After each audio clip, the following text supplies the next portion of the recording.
ข่าวสารเพื่อการประชาสัมพันธ์ขอเชิญชวนศรัทธานักศีลนักบุญทั้งหลายร่วมทำบุญประเพณีส่งน้ำพระธาตุและพิธีเบิกพระเนตรพระพุทธรูปจัดงาน 4-7 มีนาคมพุทธศักราช 2564 ณ วัดร้องอ้อตำบลสันติเสื้ออำเภอเมืองเชียงใหม่จังหวัดเชียงใหม่ท่านที่จะร่วมบุญแล้วก็ติดต่อสอบถามได้ที่ 063-263-6399 ได้ทุกวันก็เป็นงานทำบุญประเพณีส่งน้ำพระธาตุและก็เบิกพระเนตรพระพุทธรูปของวัดร้องอ้อตำบลสันติเสื้ออำเภอเมืองเชียงใหม่จังหวัดเชียงใหม่ 4-7 มีนาคม 2564 เชิญท่านร่วมงานนี้โดยพร้อมเพรียงกัน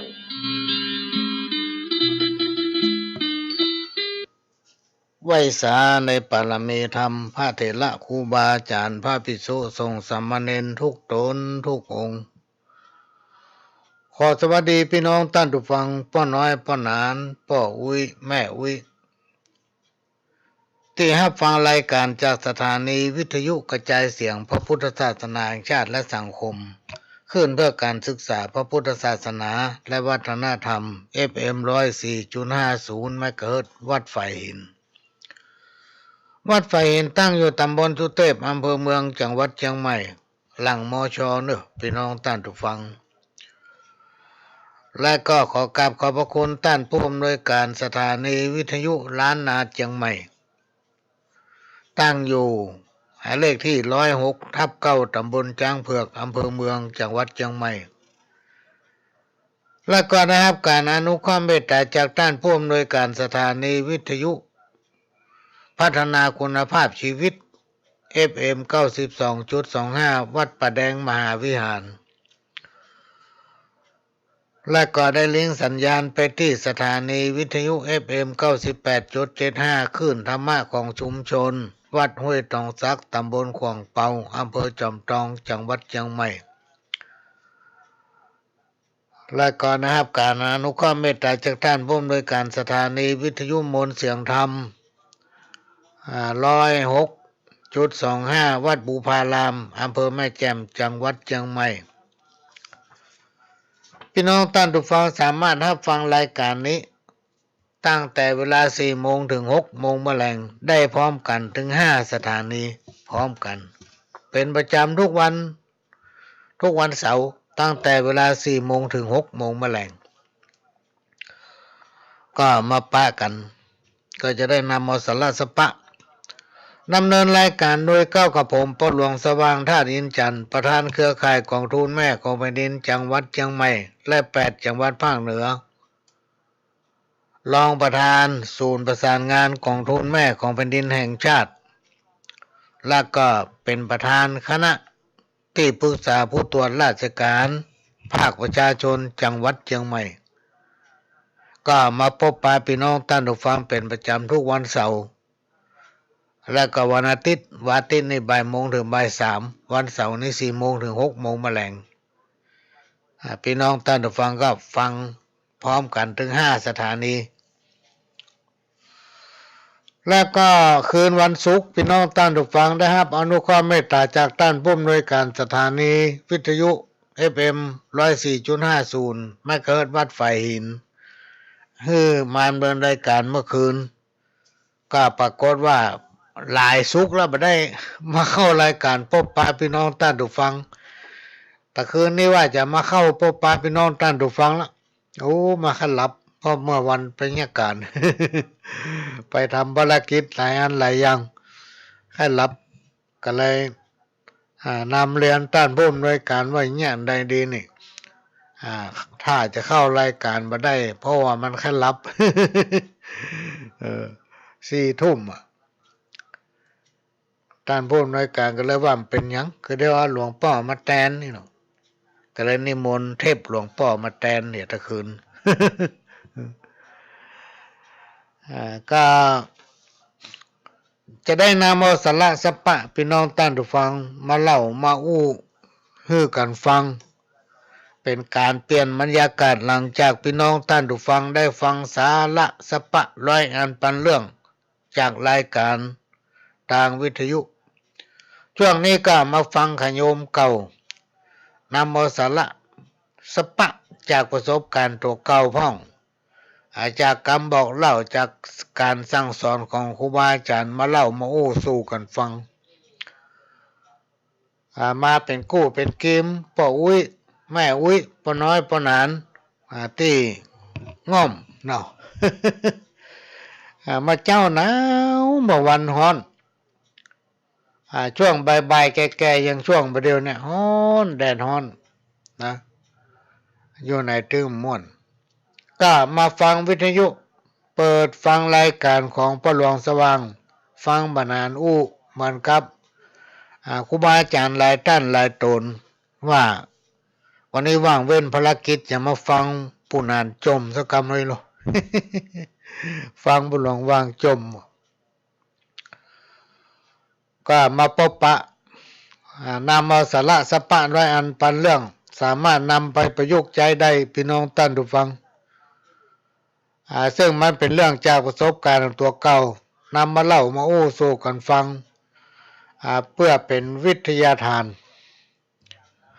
จากการที่ได้นำปฏิบัติก็ถือว่าประสบความสำเร็จพี่น้องท่านผู้ฟังเนื่องจากว่าบ้านต้าหนองขี้ควายนั้นตะก้อนมาใจมีแผงหูจักตั้งแต่ปี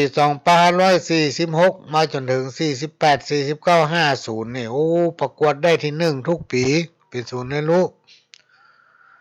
ที่เป็นหมู่บ้านต้นแบบพัฒนาตนเองก็มีคนโทรถามมาหลายสายด้วยกันว่าประเดี๋ยวเปิ้นยังมีอยู่ก่อศูนย์เรียนรู้บ้านต้าน้องขี้ควายเนี่ยว่าโอ้มันมีแล้วเนอะเพราะว่าพ่อเกษียณละเมื่อปี2561เกษียณแต่ว่าก็ยังเป็นประธานเครือข่ายกองทุนแม่ของแผ่นดินระดับอำเภอแล้วก็เป็นประธานเครือข่ายกองทุนแม่ของแผ่นดินระดับจังหวัดแล้วก็เป็นประธานเครือข่ายกองทุนแม่ของแผ่นดิน8จังหวัดภาคเหนือแล้วก็เป็นรองประธานศูนย์ประสานงานกองทุนแม่ของแผ่นดินแห่งชาติแล้วก็เป็นประธานคณะที่ปรึกษาผู้ตรวจราชการภาคประชาชนจังหวัดเชียงใหม่ไปหลายปีพี่น้องท่านผู้ฟังไปหลายปีก็มาคิดใจว่าโอ้ถ้าบัดตายนี่มันถึงหนีจากกันบ่พ้น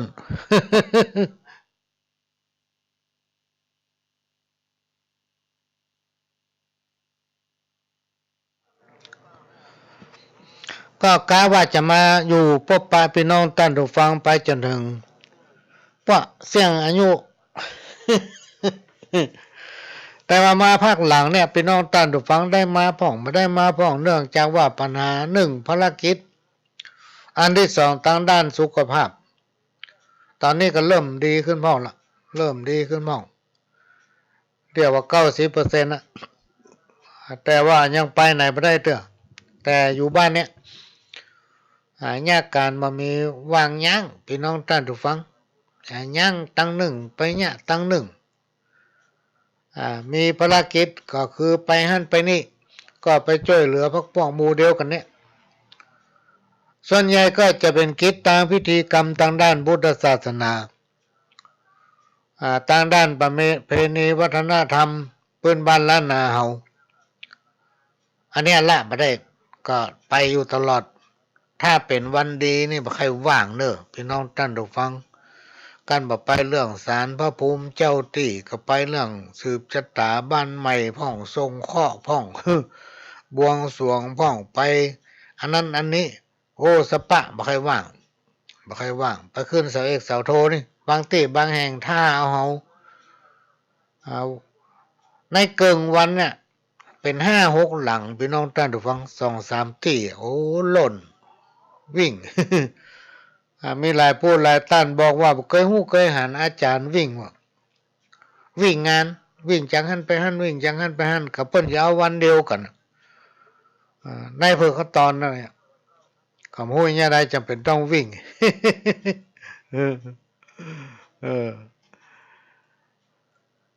ก็มาปะกันละพี่น้องท่านผู้ฟังตะกี้ก่อนเข้ารายการก็นำมอสปอร์ต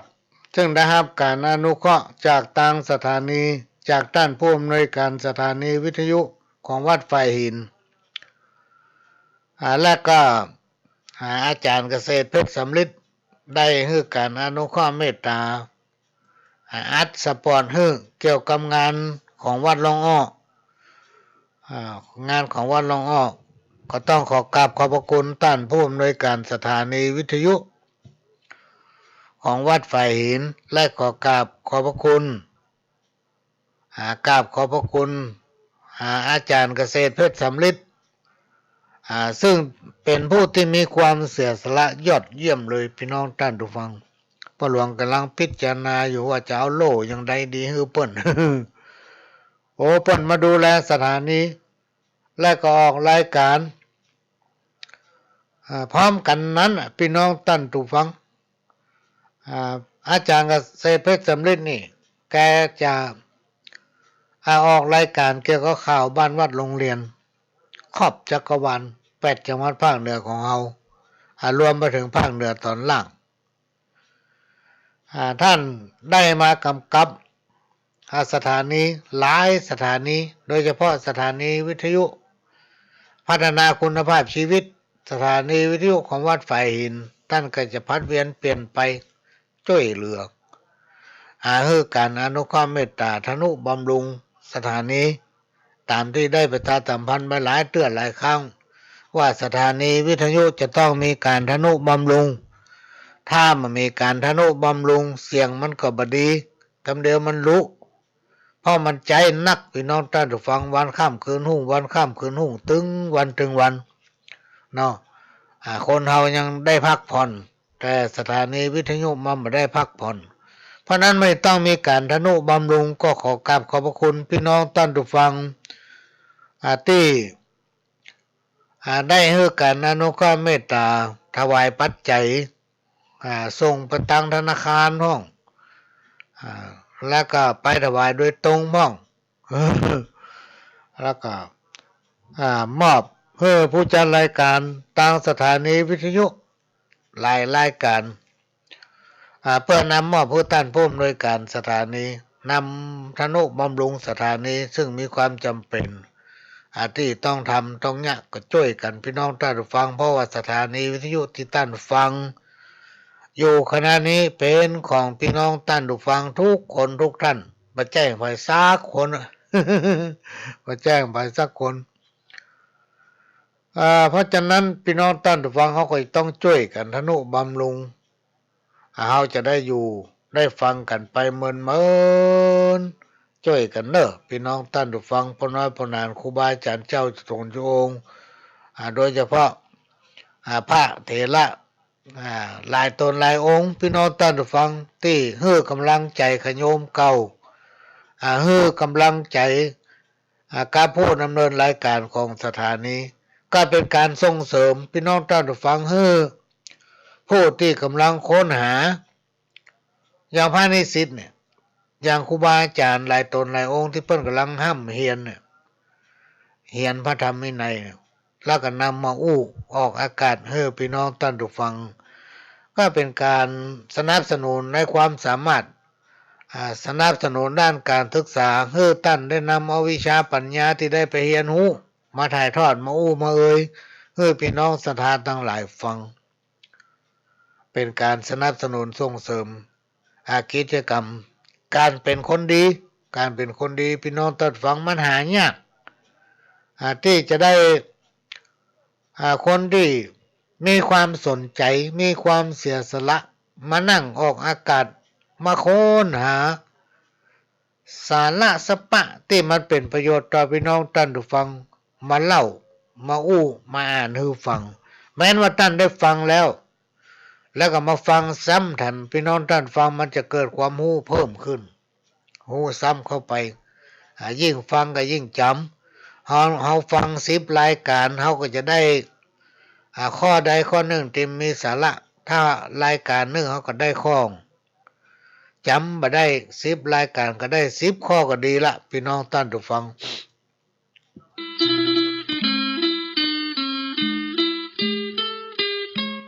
ค ข่าวสารเพื่อการประชาสัมพันธ์ขอเชิญชวนศรัทธานักศิลป์นักบุญทั้งหลายร่วมทำบุญประเพณีส่งน้ำพระธาตุและพิธีเบิกพระเนตรพระพุทธรูปจัดงาน 4-7 มีนาคมพุทธศักราช 2564 ณ วัดร้องอ้อตำบลสันติเสื้ออำเภอเมืองเชียงใหม่จังหวัดเชียงใหม่ท่านที่จะร่วมบุญแล้วก็ติดต่อสอบถามได้ที่ 063-263-6399 ได้ทุกวันก็เป็นงานทำบุญประเพณีส่งน้ำพระธาตุและก็เบิกพระเนตรพระพุทธรูปของวัดร้องอ้อตำบลสันติเสื้ออำเภอเมืองเชียงใหม่จังหวัดเชียงใหม่ 4-7 มีนาคม 2564 เชิญท่านร่วมงานนี้โดยพร้อมเพรียงกัน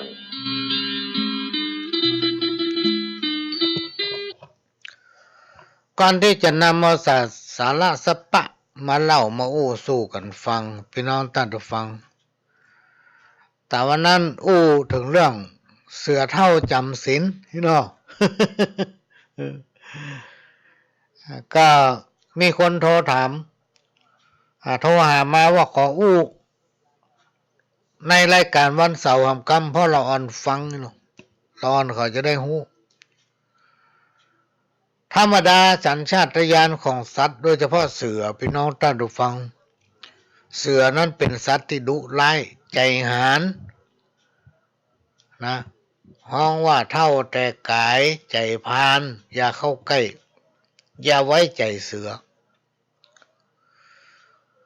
มีเรื่องเล่าเมินมาแล้วสมัยสิงสารสัตว์อู้ได้พี่น้องท่านผู้ฟัง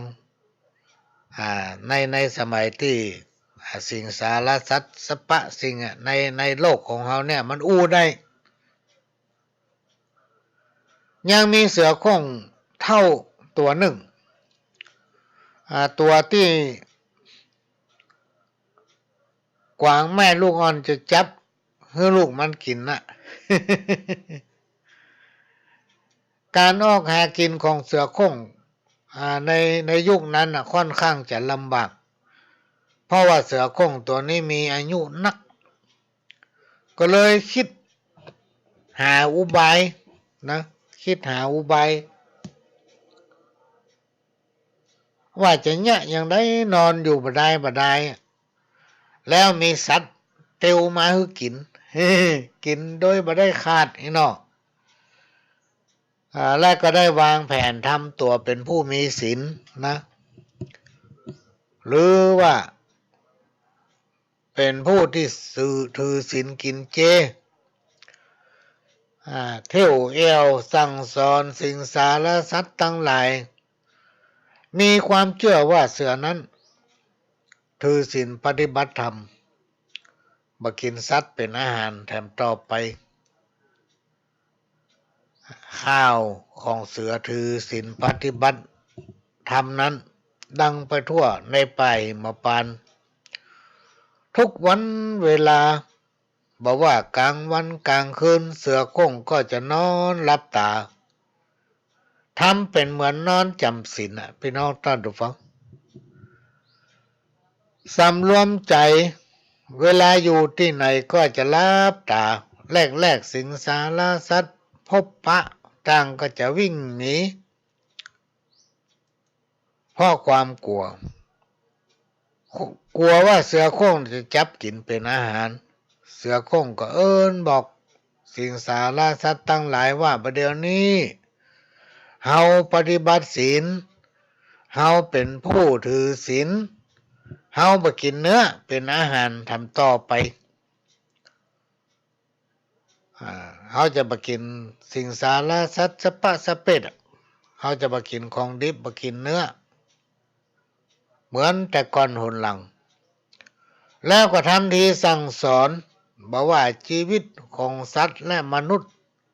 ต่างกันลักชีวิตของตนเหมือนกันถึงสัตว์ถึงคนมนุษย์เกิดแก่เจ็บตายนะเป็นเรื่องที่หลีกเว้นบ่ได้มาเดี๋ยวนี้เฮาบ่เบียดเบียนชีวิตของไผผู้ใดต่อไปหำแล้วหมู่เฮาทั้งหลายได้ฟังแล้วต่างก็มีความเลื่อมใสต่างก็มีความเชื่อแล้วก็นับถือเสือโคร่ง จ ชื่อว่าเสือโคร่งเป็นผู้มีศีลปฏิบัติศีลภาวนาบ่กินเนื้อกินเจกินยอดไม้เส้นหญ้าเป็นอาหารปากกับเขาล้มนับถือวันเสือโคร่งก็เตียวไปหั่นไปนี่พ่องเป็นการออกกำลังกายและก็เทศสอนหมู่สิ่งสารสัตว์ทั้งหลายโดยทั่วไปจนล่ำลือดังเลยในป่าหิมพานต์แห่งนั้นเพราะวันถึงสารสัตว์ประเภทไหนเพิ่นก็จะบอกเล่ากันไปว่าโอ้เสือโคร่งประเดี๋ยวนี้แค่ธรรมดานะเนอะเป็นผู้ปฏิบัติศีลภาวนาเป็นผู้ถือศีลเคร่งครัดถ้าไผแค่ฟังเทศน์กลับไปปะกับเสือโคร่งเถอะเพิ่นจะอู้ธรรมะให้ฟังอยู่มาวันหนึ่งนกกระตากับกระต่ายพิษกันเรื่องแย่งที่อยู่กันพิษกันถึง2 วัน 3 วันก็หาที่อยู่ที่บ่ได้พิษกันอยู่นะในขณะนั้นหมาจิ้งจอกซึ่งอาศัยอยู่ใกล้ๆหนวกหูรับก็บ่ได้รับนอนก็บ่ได้นอนดีเพราะนกกระตากับกระต่ายพิษกัน พิษกันจึงมายอมยั้งบ่ว่ากลางวันกลางคืนอดบ่ได้ก็มาบอกนกกระทากับกระต่ายกับหมาจิ้งจอกสู่ป่ากันไปหาเสือโคร่งไปหาเสือโคร่งเพิ่นจะเป็นผู้ตัดสินว่าไผผิดไผถูกถ้าบ่ไปสู่จะพิษกันอยู่อย่างเงี้ยถึงวันนะเสือโคร่งเป็นผู้ปฏิบัติศีลภาวนาจะต้องให้ความเป็นธรรมและตัดสินยุติธรรมให้แก่สู่ถึง2นกกระทากับกระต่ายก็ถามหมาจิ้งจอกว่าเฮาเคยหันเสือโคร่งกินสัตว์เป็นอาหารเหตุใดจึงแนะเฮาให้ไปหาเสือโคร่งหมาก็ตอบว่าอันนั้นมันเป็นแตะกอนละนะสมัยแตะกอนเนี่ยเสือจะกินสัตว์เป็นอาหารแต่ว่าประเดี๋ยวเนี่ยเสือโคร่งเพิ่นเลิกแล้วเพิ่นบ่กินสัตว์บ่กินเนื้อเพิ่นปฏิบัติธรรมเพิ่นบ่กินเนื้อเป็นอาหารตลอดชีวิตถ้าเจ้าบ่เชื่อก็ลองไปหาเสือโคร่งดูเถอะนกกระทาและกระต่ายกับปลากันไปหาเสือโคร่งเพื่อจะไปขอให้เสือโคร่งตัดสินฝ่ายเสือโคร่งเมื่อหันนกกระทากับกระต่ายเดินเข้ามาหาแต่งนอนหลับตานึกในใจว่าสัตว์ถึง2 ตัวเนี้ยถ้าเขาจะกินเหี่ยเวลานี้ก็ย่อมได้แต่ข้าวที่เป็นเสือมีศีลเนี่ยก็จะล่วไหลเรื่องนี้มันจะดังไปมันจะขาดความเชื่อถือของบรรดาสัตว์ทั้งหลายคิดแล้วก็แต่งลืมตาขึ้นมึนตาพอนกกระทากับกระต่ายแล้วก็ถามว่าเจ้าปากันมาหาข้าเนี่ยหยังฝ่ายนกกระตาและกระต่ายก็แย่งกันอู้ ลู่กันอู้เสือโคร่งก็เลยบอกว่าอู้ทีละคนอู้ทีละตัวนกกระทากันเล่าเรื่องที่เกิดขึ้นให้เสือโคร่งฟังเสือโคร่งก็เอ่ยขึ้นว่าเรื่องที่เกิดขึ้นนี้ข้าจำเป็นจะต้องไปดูหลักฐานที่เป็นต้นเหตุเหี่ยก่อนเพื่อจะได้ตัดสินให้ยุติธรรมเจ้าถึง2นี่จงกลับไปพลิกไปยังที่อยู่ของตนเองก่อนแล้วพวกเจ้ามืดให้มาพบปะกับข้าให้นกกระทามาก่อนเวลาจะแจ้งอีหนอให้มาตอนมืด ให้มาตอนมืดเนอะแล้วก็ให้เสือนะมาตอนสายๆแล้วให้กระต่ายมาตอนสายๆมาหาข้าเนาะ ประเด็นนี้เจ้าหนึ่งสองก็ปีกไปก่อนเถอะเดี๋ยวข้าจะไปสืบพอต้นสายปลายเหตุมันก่อนเนี่ยพอเวลาต่อมาพี่น้องตั้นทุกฟังเจ้ามืดนกกระทาก็มาตามที่เสือบอกนะพอเข้ามาใกล้เสือกระตะคุบกินนกกระทาพอสายอำสั่งน้อยกระต่ายมา พอกระต่ายมาตามนัดเสือก็ทำทีว่าวันนี้ลมออกหูคือเข้ามาใกล้ๆจากนั้นก็จับเสือกินทำก็จับกระต่ายกินทำสักพักหนึ่งสัตว์ถึง2 ตัวพี่น้องท่านฟังรู้เสือโคร่งจับกินเป็นอาหารถึงหมด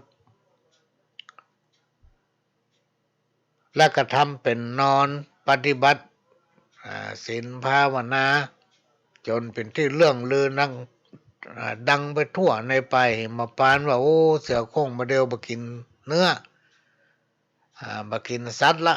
เป็นผู้ปฏิบัติศีลภาวนาอยู่ในป่าหิมพานต์แล้วเนาะถ้าใครมีปัญหาอย่างก็ไปหาเสือโคร่งเตอะนะ อันนี้เป็นเพราะว่าเสือเท่าจำศีล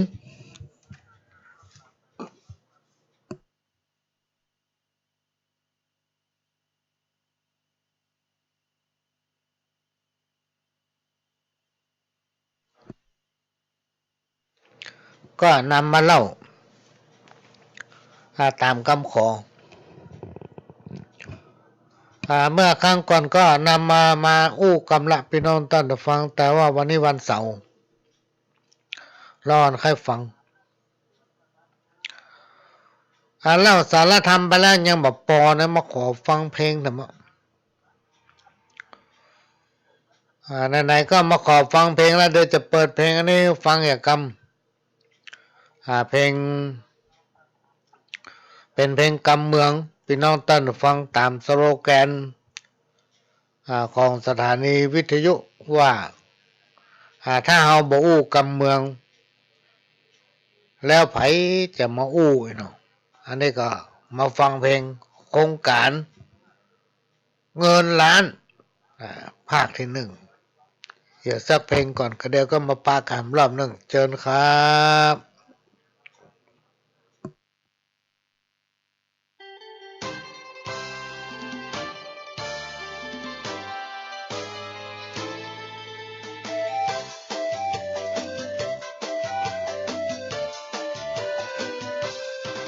คึกฤทธิ์คนเรียกเงินพันแต่ว่าชวนนั้นเรียกพวกคจมาถึงยุคทักษิณคนกล้าช่วยแบกรากหญ้ามอบคุณเป็นล้าน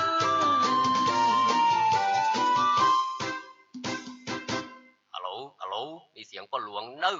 คืนนี้ขอประกาศเชิญชวนบรรดาผมน้องบ้านเฮามาประชุมกันเน้อพ่อหลวงจะอู้เรื่องเงินล้านจะไปลืมเน้อโอ้ยเงินกำลังจะหมุนมากำลังจะหมุนไป เนี่ยหยังสู่จะเอากับพ่อนกะโอ้เอากะหลวงเปิ้นฮือเฮาเงินหลวงก็เงินเฮาแน่หรออันเก่ายังบ่ได้ใจนี่เปิ้นเตื้อเงินกอขอคอจอเนี่ยชื่อมันยังบอกแล้วเหรอกอก็กูขอก็เขาขอก็ค่อยจอก็ใจกอขอคอจอกู้เขาค่อยๆใจเอ้ยปู่คำแลนชื่อแต้ๆเปิดโครงการแก้ไขความยากจนไอ้บ่วะ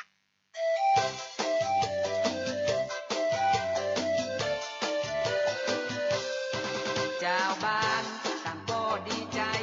ว่าตอนนี้ไปจะได้หมดหนี้หมดสินแต่งตั้งกรรมการหมู่บ้านคือมันเกินกันถึงพอใจแม่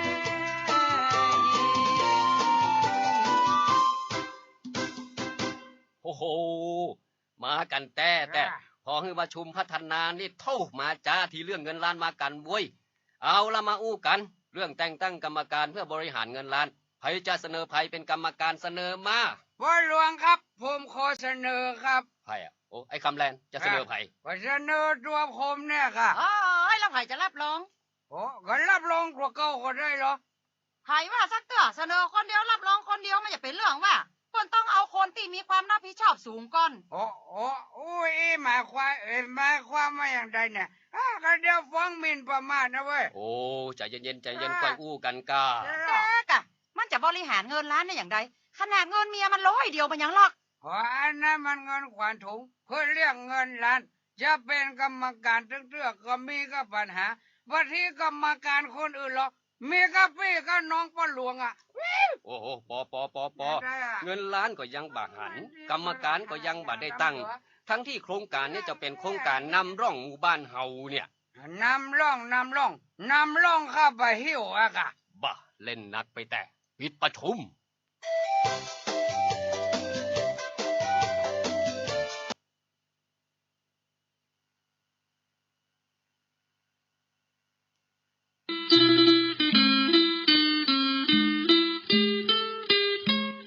ข่าวสารเพื่อการประชาสัมพันธ์ขอเชิญชวนศรัทธานักศิลนักบุญทั้งหลาย ร่วมทำบุญประเพณีส่งน้ำพระธาตุและพิธีเบิกพระเนตรพระพุทธรูปจัดงาน 4-7 มีนาคมพุทธศักราช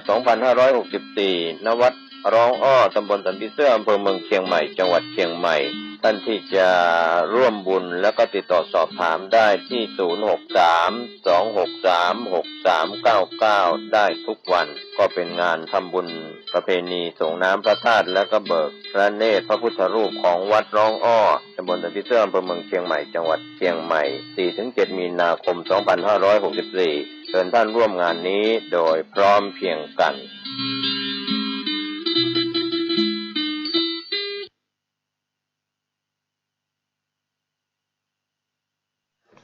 ก็ผ่านไปพี่น้องท่านผู้ฟัง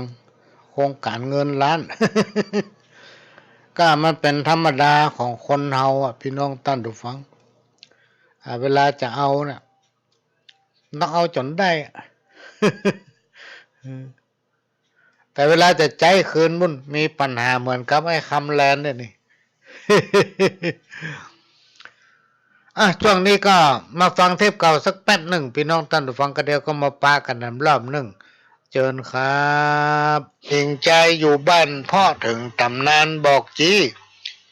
ไล่ครับสนปนปี้เนอนายตัวตายแขวนคอวำไว้หญิงใจแก่เท่าพ่องกินยะพ่องยิงตัวตายตึงนายไผ่เจ้าพ่องลู่ชิงเอาสิ่งทรัพย์ประวัติตำนานคนผ่านอาภัพบ่นับแก่เท่าหญิงใจสายไฟฟ้าเลี้ยงยายสบายเนอเจ้าโคกมองหลังเดียวคนเตียวสีเข้าก็มีเนอเฮาซอยศาสนาขอจากก้าวจี้มาถึงยังอี้ใหญ่เขือบ้านเมืองแห้งแล้งเหี่ยวแห้งบ่เหลือน้ำจักละเหือคนเหนือจักล่องใต้มันก็มาเถิงหลอดเติงแต่ใส่น้ำแม่ปิงใจจักขาดน้ำต่างมีบ่มีคนเตียวลดเร็วยิ่งล้ำมาถึงจอดจำสังคม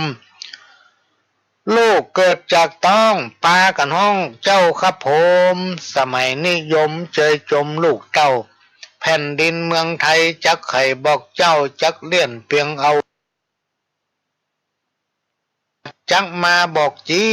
มาร่วมดังอี้เอาตามไทยนาควายหาบ่ได้งัวควายสูญหายใจควายเมืองใต้เขาละตุมไปแอกงอนคนเฮาสมัยนิสัยใจฮ้อนเขาจังและล้อพอตอบสู้รถยนต์รถเก๋งขี่เบ่งอวดอู้ตายกันหน้าดูหยาดมิตรพ่อถึงตำนานผ้าสี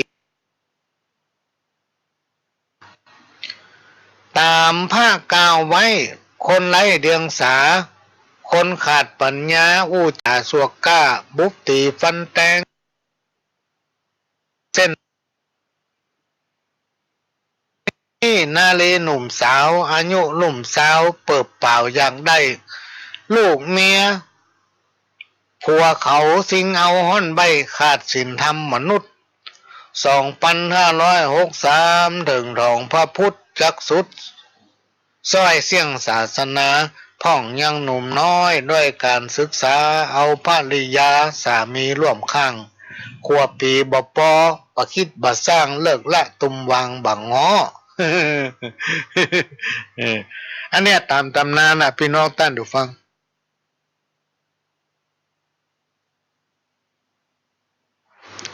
ก็สุมาภัยตามตะวานี่ประหลวงมีโอกาสได้ต้อนรับท่านคนหนึ่งก็มานั่งอู้กันถึงโรคไวรัสโควิด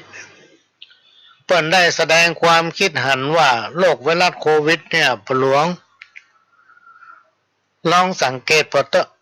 ที่มันเดือดร้อนนักเลยเปิ้นก็คือเมืองที่มันอากาศมันเย็นเมืองที่มีอากาศหนาวประหลวงลองฟังข่าวกัน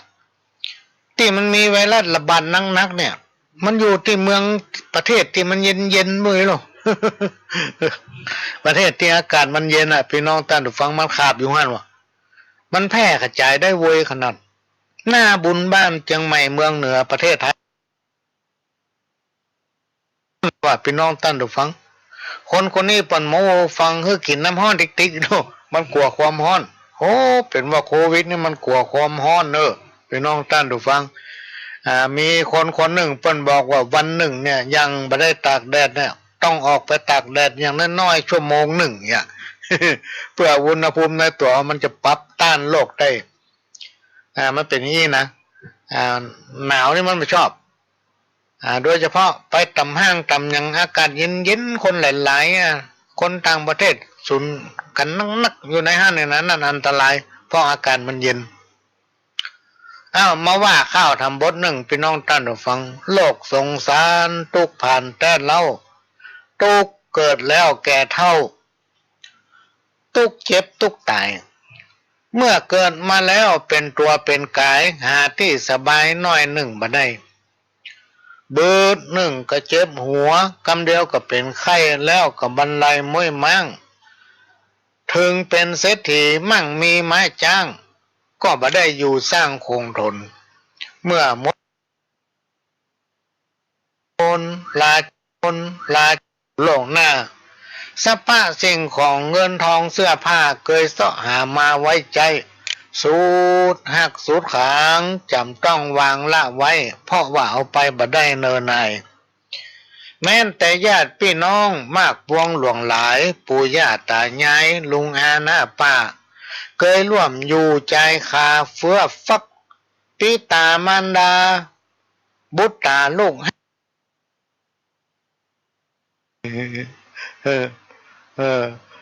ส่งให้เอาไปฮอดถึงปัจจ้าน้ำตาลินไหลแต่ก็เอาไฟมาเผาเหี่ยจ้อย เอาไฟมาเผาเหี่ยจ้อย พวกหลวงซ้ำบักให้เก่งตัง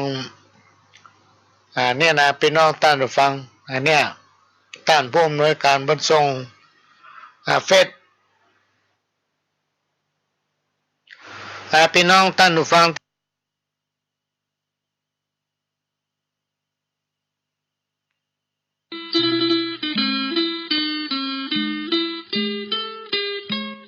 ข่าวสารเพื่อการประชาสัมพันธ์ขอเชิญชวนศรัทธานักศิลนักบุญทั้งหลายร่วมทำบุญประเพณีส่งน้ำพระธาตุและพิธีเบิกพระเนตรพระพุทธรูปจัดงาน 4-7 มีนาคมพุทธศักราช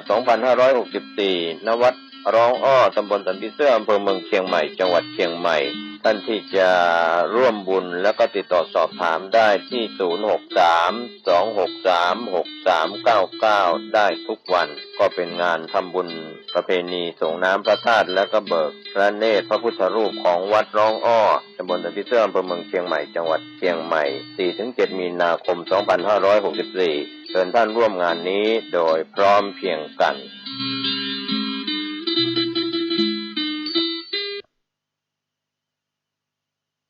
ขณะนี้พี่น้องท่านผู้ฟังก็กำลังรับฟังรายการสาระสปะจากทางสถานีวิทยุ FM 104.50 เมกะเฮิรตซ์วัดไฟหินวัดไฟหินตั้งอยู่ตำบลสุเทพอำเภอเมืองจังหวัดเชียงใหม่และก็ได้รับการอนุเคราะห์จากท่านผู้อำนวยการสถานีวิทยุพัฒนาคุณภาพชีวิต FM 92.25 วัดหลวงประแดงมหาวิหารก็ได้นำเอาเสียงนี้เผยแพร่สู่พี่น้องท่านผู้ฟังแถมสถานีหนึ่งและก็ได้รับการอนุเคราะห์เมตตาจากท่านผู้อำนวยการสถานีวิทยุล้านนาเชียงใหม่หรือว่า CM77 ตั้งอยู่เลขที่106.9 ตำบลจ้างเผือกอำเภอเมืองจังหวัดเชียงใหม่และก็สถานีวิทยุ FM 98.75 คลื่นธรรมะของชุมชนวัดห้วยตองซักตำบลขวางเปาอำเภอจอมทองจังหวัดเชียงใหม่สถานีวิทยุมนต์เสียงธรรม FM 106.25 วัดบุพารามอำเภอแม่แจ่มจังหวัดเชียงใหม่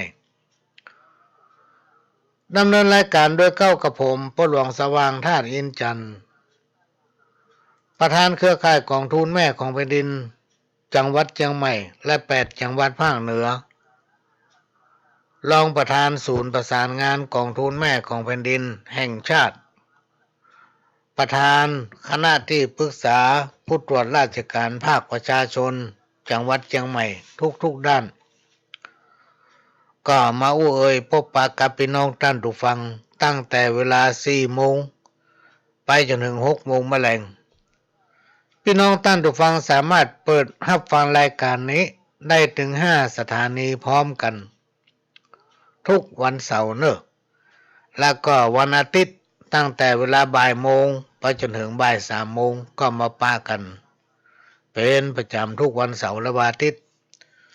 สำหรับคืนวันศุกร์พี่น้องท่านผู้ฟังก็ได้รับการอนุเคราะห์เมตตาจากท่านผู้อำนวยการสถานีวิทยุของวัดไฟหินให้เข้ามาดำเนินการในวันศุกร์ดำเนินรายการในวันศุกร์ตั้งแต่เวลา 4 ทุ่มไปถึง 5 ทุ่มตั้งแต่เดือนมกรามาละแต่ว่าไม่ได้มีเวลาพี่น้องท่านผู้ฟังมาพบมาปะพี่น้องท่านผู้ฟังก็คิดว่าสักศุกร์ใดศุกร์หนึ่งก็ต้องได้มาละเริ่มมาละ ถ้ามาเตื้อแล้วมันย่างบ่ได้ละกำนันก็จะได้มาพบปะพี่น้องท่านผู้ฟังในภาคกลางคืนแต่ว่านี้ไป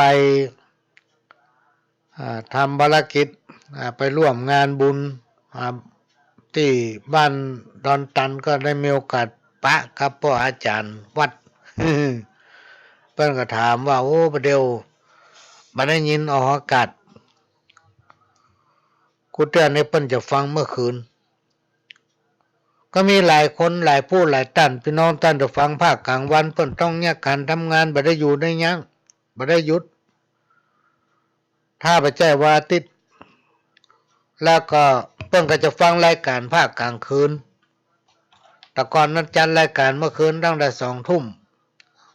เป็นต้นไปไปจนถึง 4 ทุ่ม 5 ทุ่มพุ่น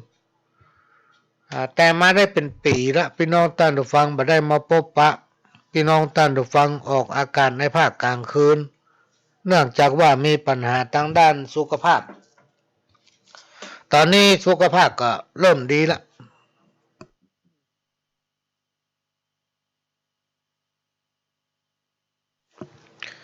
แต่ว่ายังตั้งตัวไปได้พี่น้องท่านผู้ฟังเลยบ่ได้มาพบปะก็จะพยายามจะพยายามมาพบปะกับท่านผู้ฟังพ่ออาจารย์เพิ่นก็ถามเพิ่นฟังเมื่อคืนส่วนใหญ่เขาจะฟังเมื่อคืนกันวันเสาร์บ่ได้ฟังเพราะต้องแยกการทำงานวันอาทิตย์นี่ก็เป็นบางติดที่จะได้ฟังเพราะต้องแยกการทำงานตัวก็หลายบ้านหลายจองพี่น้องท่านฟังถามมาก็เดี๋ยวก็จะพยายามพยายามจะได้ก็ต้องขอกราบขอบพระคุณพ่อน้อยพ่อหนานครูบาอาจารย์หลายๆตนหลายๆองค์หลายๆวัดรวมไปถึงจังไห้พะเยา แป้นั่นที่ติดตามมาฟังรายการนี้เพื่อให้กำลังใจขโยมเก่าส่งเสริมคนที่เป็นมีความตั้งใจมาอู้มาจ๋านำเอาประสบการณ์นำเอาความสำเร็จอันนั้นอันนี้จากการเรียนรู้จากการได้ฟังมาเล่ามาอู้สู่กันฟังต้องขอกราบขอบพระคุณเป็นอย่างสูงก็จะนำเอาข้าวมาอ่านให้ฟังสักบทสักหน้าก่อนเนาะเพราะมันมีหลายหน้ามันมีประมาณ5 หน้าพี่น้องท่านผู้ฟัง5 หน้า6 หน้าเนี่ยกระดาษ A4 ซึ่งเป็นความตั้งใจเป็นอย่างยิ่งเป็นความเมตตาเป็นอย่างสูงโดยอาจารย์ดร.ศิละสมนามเพิ่นเป็นคนห้อยข้าวคือเป็นคนแต่งแต้มเอาหลายๆกำหลายๆกำอู้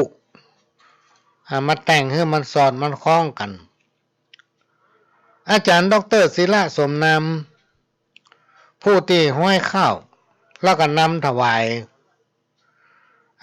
กับพระอาจารย์ชัยกันตาวิโรจน์เจ้าวาดวัดหนองอ้อเพิ่นสอนสาขาวิชาภาษาไทยคณะศึกษาศาสตร์มหาลัยเชียงใหม่เพิ่นได้แต่งแต้มห้อยข้าวเขียนข้าวเป็นข้าวจ้อยนะพี่น้องท่านผู้ฟังแต่วันนี้จะเอามาอ่านก่อน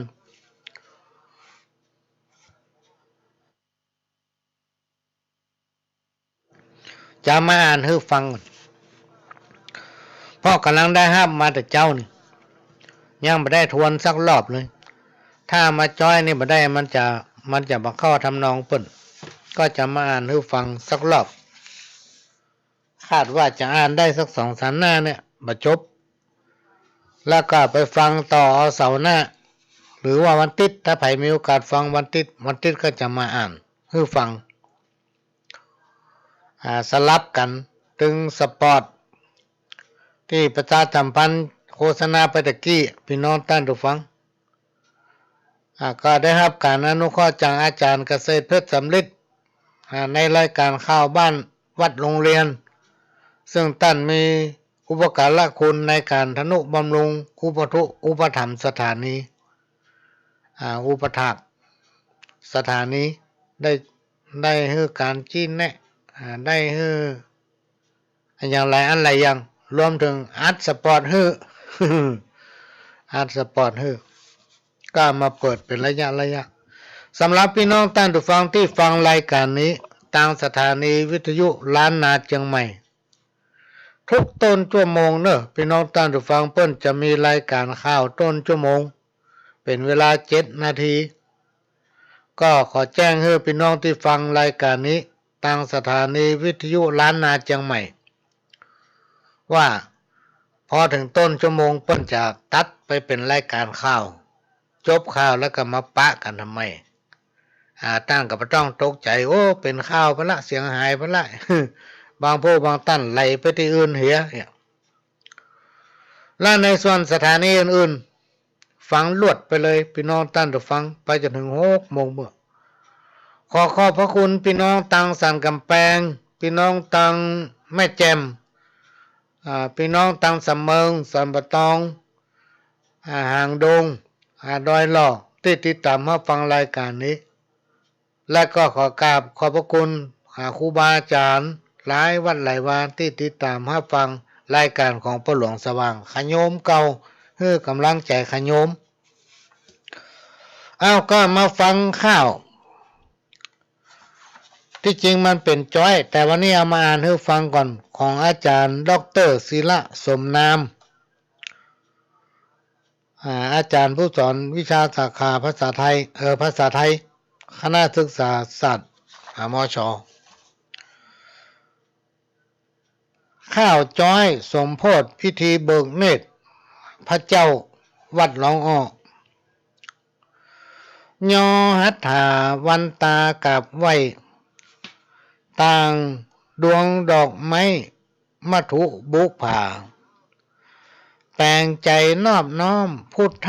มหาม่อนค่าศรัทธาหัววัดหนองอ้อ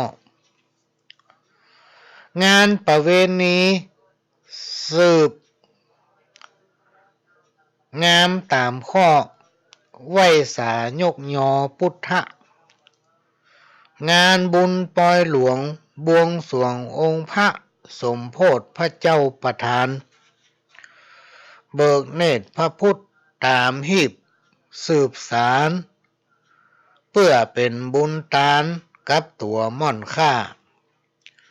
สืบประเวณีพระธาตุสว่างจ้าส่งน้ำศรัทธาพร้อมพระสืบประเวณีพระธาตุสว่างจ้าส่งน้ำศรัทธาพร้อมพระ8 ค่ำเดือนแฮมบุญแซมเตี่ยงนักเดือน6เหนือค่าบุญมีเสาติดเคลื่อนคล้อยควบเข้าดีถีเลิกงามยามดีสมโพธิพระเจ้าเจิญจวนศรัทธาบ่ว่าหนุ่มเท่ามาเตอะเจิญมาช่วยกำประวัติวัดเฮานานเนาเจนล้ำตามกำฝูอู้เหมือนมาอายุหลายร้อยเคลื่อนค้อยวาสาเช่นเป็นวัดวา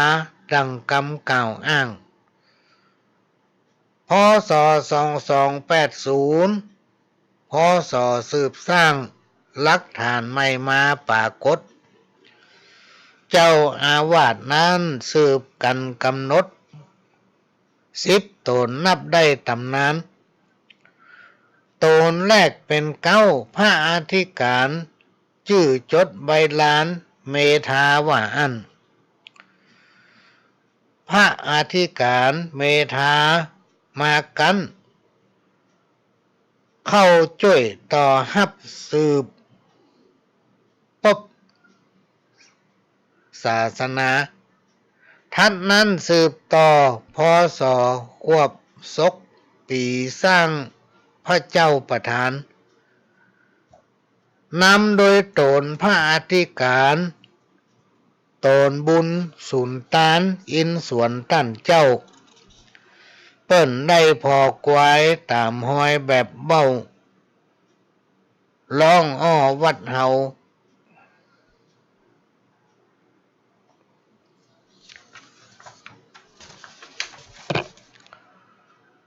ลายตนทัดมารักษาฝึกฟื้นช่วยสารสืบสร้างพุทโธตนที่4นั้นม่วนงันสุขโขติดสะวันโนตุลุยสืบสร้างฮอดตนที่5วัดวาเป่งกว้างตุป่อบุญยงช่วยกำตน6เข้าอยู่พระครูเลิศล้ำคำไฟดังอั้นสายาตน7ทัดนั้นตุป่ออินถาสืบวัดสืบวาเสมายอดซ้อยตนที่8วัดงามบ่อนน้อยพระวิตุวิษณุสืบไว้ตน9เข้าต่อตุป่อตั้นไต้พระครูประวิตรศรีทนวัดงามซ้อยร้อยหีบหอยกุศลวิมานเมืองคนเวียงทองร้องอ้อพ่อไปตังใดไม่ดอกซ่อนล่อบุญกำบุญยอเตี่ยงนักจุหอดวันนี้วัดมีพร้อมพักเจิญมาแว่ไว้แอวใจเป็นบุญแต่หนอร้องอ้อเฮาได้ตุปี่ชานชัยช่วยสืบช่วยสร้างพระอธิการสารงานอวดอ้างกันตะวิโลสืบกึดงานบุญวันนี้น้องปี่ทุดจุ่งได้มาห่วมฉลองสมโภชองค์พระ บุญวะไหลน้อง บุญโกดบุญกองเวียงทองร้องอ้อพิธีเบิกเนตรตามเจตแห่งข้อสมโพธิยกยอพุทธะองค์พระประธานตำนานสืบปะอายุร่วม100 ปีบุญครูบาบุญเปงต้านเจ้าเกื้อหนุนใครจ่าข้อมูลฮือฟังดังอีองค์กลางซ้ายขวาสร้างมาที่นี่ตู้ปี่อินส่วนสืบปบประธานองค์ใหญ่หัวใจหัวอกเป็นเพชรกองแก้วลวงลายบุญเตี้ยงเตรียมเตี้ยงแต่เจ้าแม่ถวายตระกูลเจ้านายณเจียงใหม่เจ้าประธานทั้ง3แปลงตามแบบเบ้าล่อเป็นปูนขาวเด่นล้ำปางประธานตำนานกล่าวย้ำเป็นปางชนะมีชัยนั่งตัดสรู้บ่หวันบ่ไหวคดสวายไปหมู่มานบักก้าพระหัตถ์ซ้ายง้ายวางบนตักหน้าหัตถ์ขวาคว่ำบนเข่านั้นเพ่งบารมีเกยพรี10 จันทร์10 ตัดดังอันเหมือนมา10 จาดกาดแก้วดวงแก้วมหาสมโพธิยาหมู่มานบักไก่นิ้วขวาจี้ลงแดนลงแจกไม่สูบหมู่มานไปหวบสุดแม่ธรณี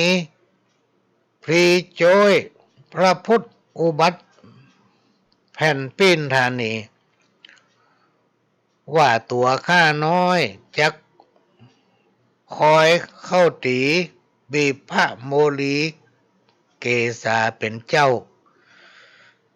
เป็นสายทาลาไหลมาบักเข้าปัดไล่มานเมาพ่ายการพุทธสถาส่วงจ้าสถานเป็นตำนานอ้างสืบไปเล่ากันดังนี้เปิ้นจี้ขานไขปางมารวิชัยนั่งแต้นแบบเบ้าเจิญมาสมโพธิไหว้สาพระเจ้าบุญเจ้าเฮาช่วยกำองค์ประธานใหญ่วิไลเจนล้ำตองตันตั้นเจ้าสายาอายุร่วม100 ขวบ5 วษาอาหังวันตาสถานเหนือใต้แลกโบรณะปิดทองคำไว้สมัยพระครูประวิตรปี50นั้นจำกันบพิษแผ่นดินโคดค้อนไหลนั้นใจตกแต่เล่าพระเจ้าตองตันแผ่นเปียวทองคำเป็นห้อยแตกเศร้าพระครูประวิตรศรีทนตั้นเจ้าฮือกรมศิลป์มาช่วยไกแพวปี63เลิกงามตั้นไทยถวายชัดเกี้ยวกลางตาลเจ้าอาวาสนั้นพระอันธิการฮับเป็นป้องานชาญชัยตั้นเจ้ากันตะวิโลพุทโธหนอนเน่าสืบแตนสารเก้าเตี้ยงแตะแถมแปลงแต่งย่องปิดทองคำแตะพุทธ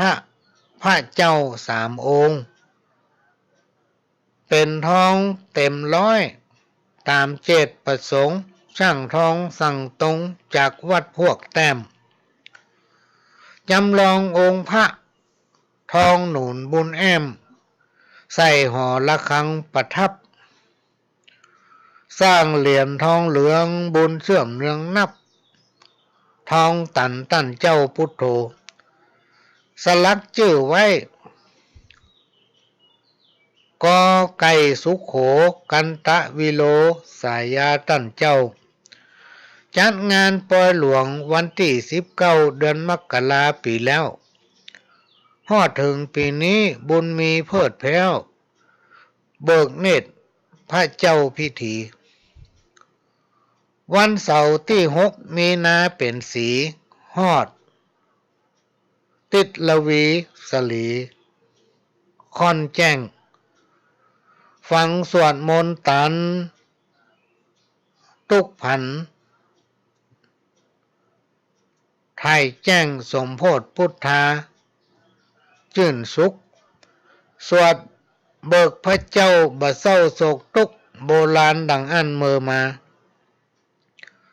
ฟังธรรมจื่นจ้อยสืบศาสนาพระเทศนาสมโพธิพระเจ้าเป็นพุทธพรีสาวจีหนุ่มเท่ากวนเข้าติบม่วนลำเป็นบุญมหาศาสนากรรมถวายพระพุทธบูชาฮอดใกล้แจ้งแล้วไก่แก้วขันจาสวดมังคลาไข่ตาพระเจ้าเปรียบเป็นอุบายหญิงใจหนุ่มเท่าบ่หลงมืดเมาบ่วงตุกบ่ไปใกล้กายอบายมุกอยู่ในศีลห้าฟังธรรมตะวันขึ้นฟ้าสืบมาประจำอาบน้ำอบน้ำคำสงพระธาตุแก้วเป็นมังกรละขว้างวะพ่องแผ้วบุญโพธภายนำสำเร็จแถมบุญสร้างองค์พระผงสมเด็จประธานท่านเจ้าจำลองบอดเต้าเตื้อนั้นร่วมกันฉลององค์พระเนื้อทองทองเหลืองแบบสร้างหน้าตัก5 นิ้วเนื้อผิวอวดอ้างตามแบบเรางามเจ่นล้ำ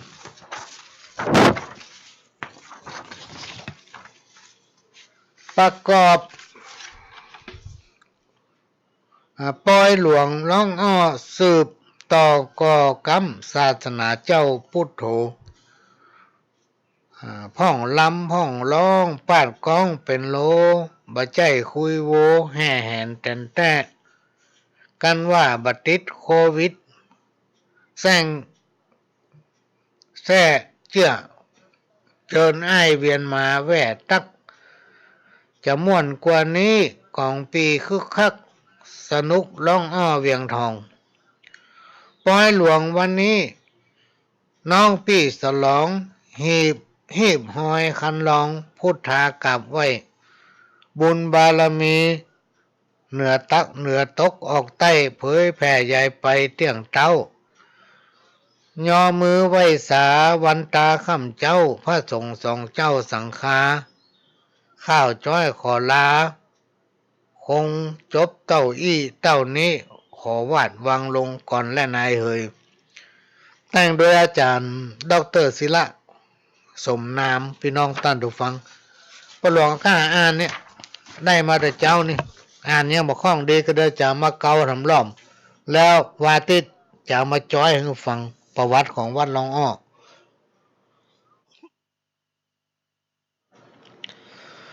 ท่านใดที่มีความสนใจพระพุทธรูปจำลองซึ่งทำโดยทองสำริดก็มีอยู่หลายองค์เนอะพี่น้องท่านผู้ฟังเป็นพระผงก็มีเป็นองค์พระจำลองจากพระปางชนะมารพระประธานของวัดหลวงอ้อเนี่ย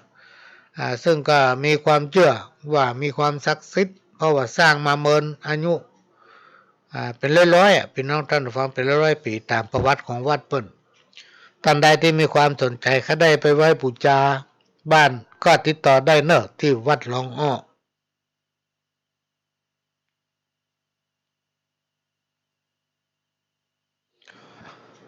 สำหรับงานฉลองสมโพธิเบิกเนตรพระในวันที่ดูเหมือนจะเป็นวันที่4 5 6 7ของเดือนมีนาเนี่ยพี่น้องท่านผู้ฟังก็จะดูสถานการณ์เกี่ยวกับโควิดทำกรรมหนึ่งแต่ว่าก็จะพยายามทำตามระเบียบเปิ้นพี่น้องท่านผู้ฟังก็ระมัดระวัง โควิดก็จะโดยขอเมตตาจากคณะกลุ่มอสมกลุ่มสาธารณสุขประจำตำบลเนี่ยพร้อมกับพ่อหลวงพ่อกำนันมาช่วยกันนะพี่น้องท่านผู้ฟังจัดระเบียบเพื่อเฝ้าระวังภัยจากไวรัสโควิดในวันที่จัดกิจกรรมงานป่าเวณีธาตุแล้วก็เบิกเนตรพระพุทธรูปปางชนะมารหรือพระถึง3 องค์ที่ในพระวิหารซึ่งก็ได้ทำการบูรณะตัวองค์พระแล้วก็ปิดทอง100%ตอนนี้ก็เสร็จสมบูรณ์ละก็กำหนดมีการสมโพธิฉลองเบิกเนตรแล้วก็จะลวดมีงานฉลองประเพณีธาตุประจำปีทุกปีจะทำเดือน6เนาะนอกจากนั้นก็ได้ทำองค์พระจำลองไว้เป็นพระพุทธรูปปางชนะมารก็คือองค์จำลองจากองค์ประธานองค์กลางในพระวิหารเพื่อให้พี่น้องศรัทธาญาติโยมได้นำไปสักการะบูชาที่บ้านเพื่อความเป็นสิริมงคลเพราะว่ามีความเชื่อตามคนเฒ่าคนแก่ปนานเพิ่นเล่าไว้ว่ามันแปรคืดอุบัติมีเมตตาถ้าเอาตั้งจิตอธิษฐานก็มักจักมีความสำเร็จตามแรงอธิษฐานสุขกายสุขใจอยู่เย็นเป็นสุขพี่น้องท่านผู้ฟังตามที่เพิ่นเล่าเพิ่นกล่าวขานสืบตามกันมาก็มาฟัง ฟังก็ที่วัดหลวงอ้อเนอะพี่น้องท่านผู้ฟังที่วัดหลวงอ้อท่านสามารถติดต่อสอบถามได้ทุกเวลาที่วัดหลวงอ้อถ้ามีโอกาสก็แวะเวียนมาได้ซึ่งวัดหลวงอ้อนั้นในปัจจุบันเนี่ยเป็นวัดที่ต่างคณะสงฆ์ต่างคณะพระผู้ใหญ่ต่างอำเภอเมืองเชียงใหม่นี่ก็มีมติว่าเอาเป็นวัดตัวอย่างเป็นวัดพัฒนาตัวอย่างก็ได้นำเอาโครงการหนึ่งพี่น้องท่านผู้ฟังที่เปิ้นฮ้องว่าโครงการตามหลักบวรคือบ้านวัดหงเฮียนทางวัดก็ได้จัดและก็น้อมนำเอาปรัชญาเศรษฐกิจพอเพียงโดยมีการทำพืชสวนครัวตามหลักบวรบ้านวัดหงเฮียนมาปลูกโดยในบริเวณวัดเพื่อเป็นตัวอย่างนี่เพื่อเป็นตัวอย่างให้แก่พี่น้องศรัทธาทายกทายิกาที่ไปมาผ่านไปผ่านมาเวลาพริกมันหน่วยไผ่เขาได้ก็มาเก็บไปได้ปลาทั่วมันหน่วยไผ่เขาได้ก็มาเก็บไปได้ผักกาดมันใหญ่ไผ่ขยากจอผักกาดก็แวะเข้ามาในวัดก็เก็บไปได้ก็ได้รับการอนุเคราะห์จากสำนักงานพัฒนาชุมชนอำเภอเมืองเชียงใหม่ได้สนับสนุนเกี่ยวกับเมล็ดพันธุ์ผักก็ได้รับการอนุเคราะห์จากคณะกรรมการของวัดได้ช่วยกันร่วมกับพระกำเนิน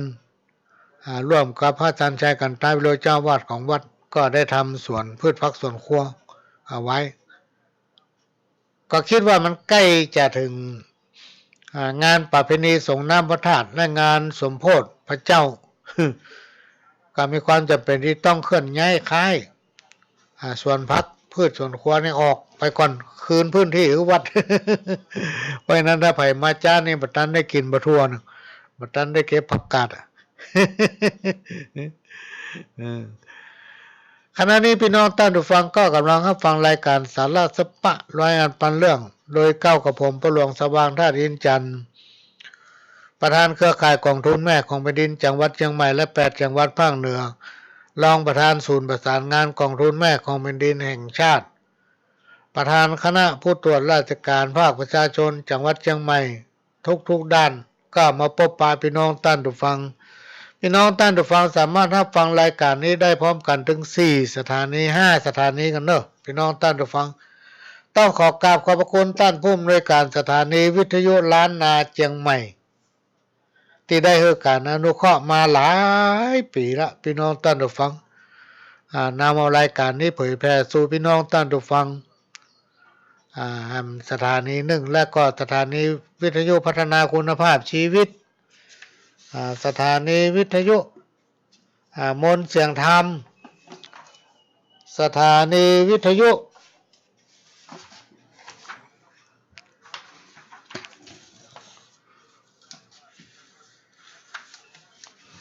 สถานีวิทยุคลื่นธรรมะของชุมชนวัดห้วยตองซักก็ต้องขอกราบขอบพระคุณหลายๆสถานีที่กล่าวมาแล้วสถานีวิทยุของวัดไฟหินพี่น้องท่านฟังเป็นแม่ข่ายพี่น้องท่านฟังสามารถรับฟังทุกรายการได้ทั่วโลกได้ทั่วทุกจังหวัดบ่ว่าจะอยู่ในจ้องในมุมไหนฟังได้บ่ว่าจะเป็นทางเฟซทางไลน์ทางโทรศัพท์ทางวิทยุท่านสามารถฟังได้ทุกที่ทุกแห่ง แล้วก็ยังฟังรายการย้อนหลังได้แค่ฟังรายการไผก็เขียนชื่อคนนั้นลงไปใน Google ใน Google เขียนชื่อลงไปรายการยังสามารถฟังย้อนหลังได้เนอะพี่น้องท่านผู้ฟังมาทันสมัยแต่ว่าคนดำเนินรายการเนี่ยบอกให้ทันสมัยเท่าใด มันล้ำไปละจะมาเฮียนหู้มันละอ่อนกันยากเนาะเอ้ามาว่าถึงกรรมเก่ากรรมเก่าน้ำท่วมบ่เต็มไหน้ำท่วมบ่เต็มไหนี่มีความหมายว่าสิ่งที่เสียไปแล้วยากที่จะได้กลับคืนมาเหมือนเดิมได้เหมือนกับเอาน้ำใส่แก้วเต็มแก้วลองถอกไปแหละพี่น้องท่านฟังแล้วตักขึ้นมามันต้องได้น้อยเดียวนะได้น้อยเดียวนะเปิดห้องน้ำท่วมบ่เต็มไหเขาจะลงทุนเนี่ยอย่างไปโดยเฉพาะการค้าการขายยิ่งช่วงเนี้ยก็มีความวุ่นวายเดือดร้อนกับเนี่ยไวรัสโควิดเข้ามาเนี่ยต้องระมัดระวังทางด้านเศรษฐกิจก็รู้สึกว่าสุดลงการค้าการขายก็ไม่ค่อยดีบอกว่าจะทำกิจกรรมการงานใดพี่น้องท่านผู้ฟังมันเข้าทำนองที่ว่าน้ำท่วมมาเต็มไหลงทุนไปแล้วมันจะได้มาเต็มที่ได้กำไรเป็นกอบเป็นกำมันถึงมาได้ก็ถ้อยทีถ้อยอาศัยก็ช่วยเหลือกันไปพี่น้องท่านผู้ฟังเปิ้นพ่องเฮาพ่อง ได้พ่องเสียพ่องนะมันก็เฮาอยู่ถึงวันเนี่ยเฮาก็ต้องทำบุญพ่องพี่น้องท่านผู้ฟังเมื่อเขากินเนี่ยเฮาได้มาก็ต้องกินเนาะเอามาซื้อกินจ่ายกินอยากกินยังก็ซื้อมาเนี่ยมาปรุงกินเนี่ยคนเฮาเนี่ยมันทุกข์เพราะอย่างเพราะกินเนี่ยพ่อกินเนี่ยพี่น้องท่านผู้ฟังกินแต่ใดมันถึงบอกพอเฮากินแล้ววันนี้จะว่าวันผู้ก็กินนะผู้ก็กินน้ำอยู่เนี่ย คนตาดีจุงคนตาบอดคนตาดีไปบัดรอดคนตาบอดจุงคนตาดีเนี่ยเป็นกรรมที่เป็นกุศโลบายมีความหมายว่าคนตาดีจุงคนตาบอดนะแต่ถ้าคนบดี คนตาดีจุงคนตาบอดแต่ถ้าคนบดีไปบัดรอดคนตาบอดจุงคนตาดีอันนี้น่าจะเป็นคนตาบดีนะเนาะไปบัดรอดเนี่ยก็คน น่าจะเป็นคนตาดีไปบ่รอดคือคนตาบอดจูงคนตาดีอันนี้หมายถึงว่าคนมีปัญญาพี่น้องท่านผู้ฟังนำคนโง่นะบางบางทีบางครั้งก็ต้องให้คนโง่นำคนตาดีเป็นกรรมที่มีกุศโลบายคนโบราณครูบาอาจารย์ท่านเปรียบเปยไว้ว่าตามีอยู่สองชนิดก็คือตานอกกับตาในตาในได้แก่ปัญญานะตาในได้แก่ปัญญาคนตาบอดเข้าใจตาในก็คือปัญญาบางทีคนตาดีก็ต้องใจปัญญาของคนตาบอดเลี้ยงชีพความหมายเป็นอีกกรรมเก่าทำกรรมหนึ่งปลายดอยจิกดอยหรือว่ายอดภูเขาที่คนตั้งหลายพอหันว่ามันสูงขนาดเฮาแงนพอนี่โอ้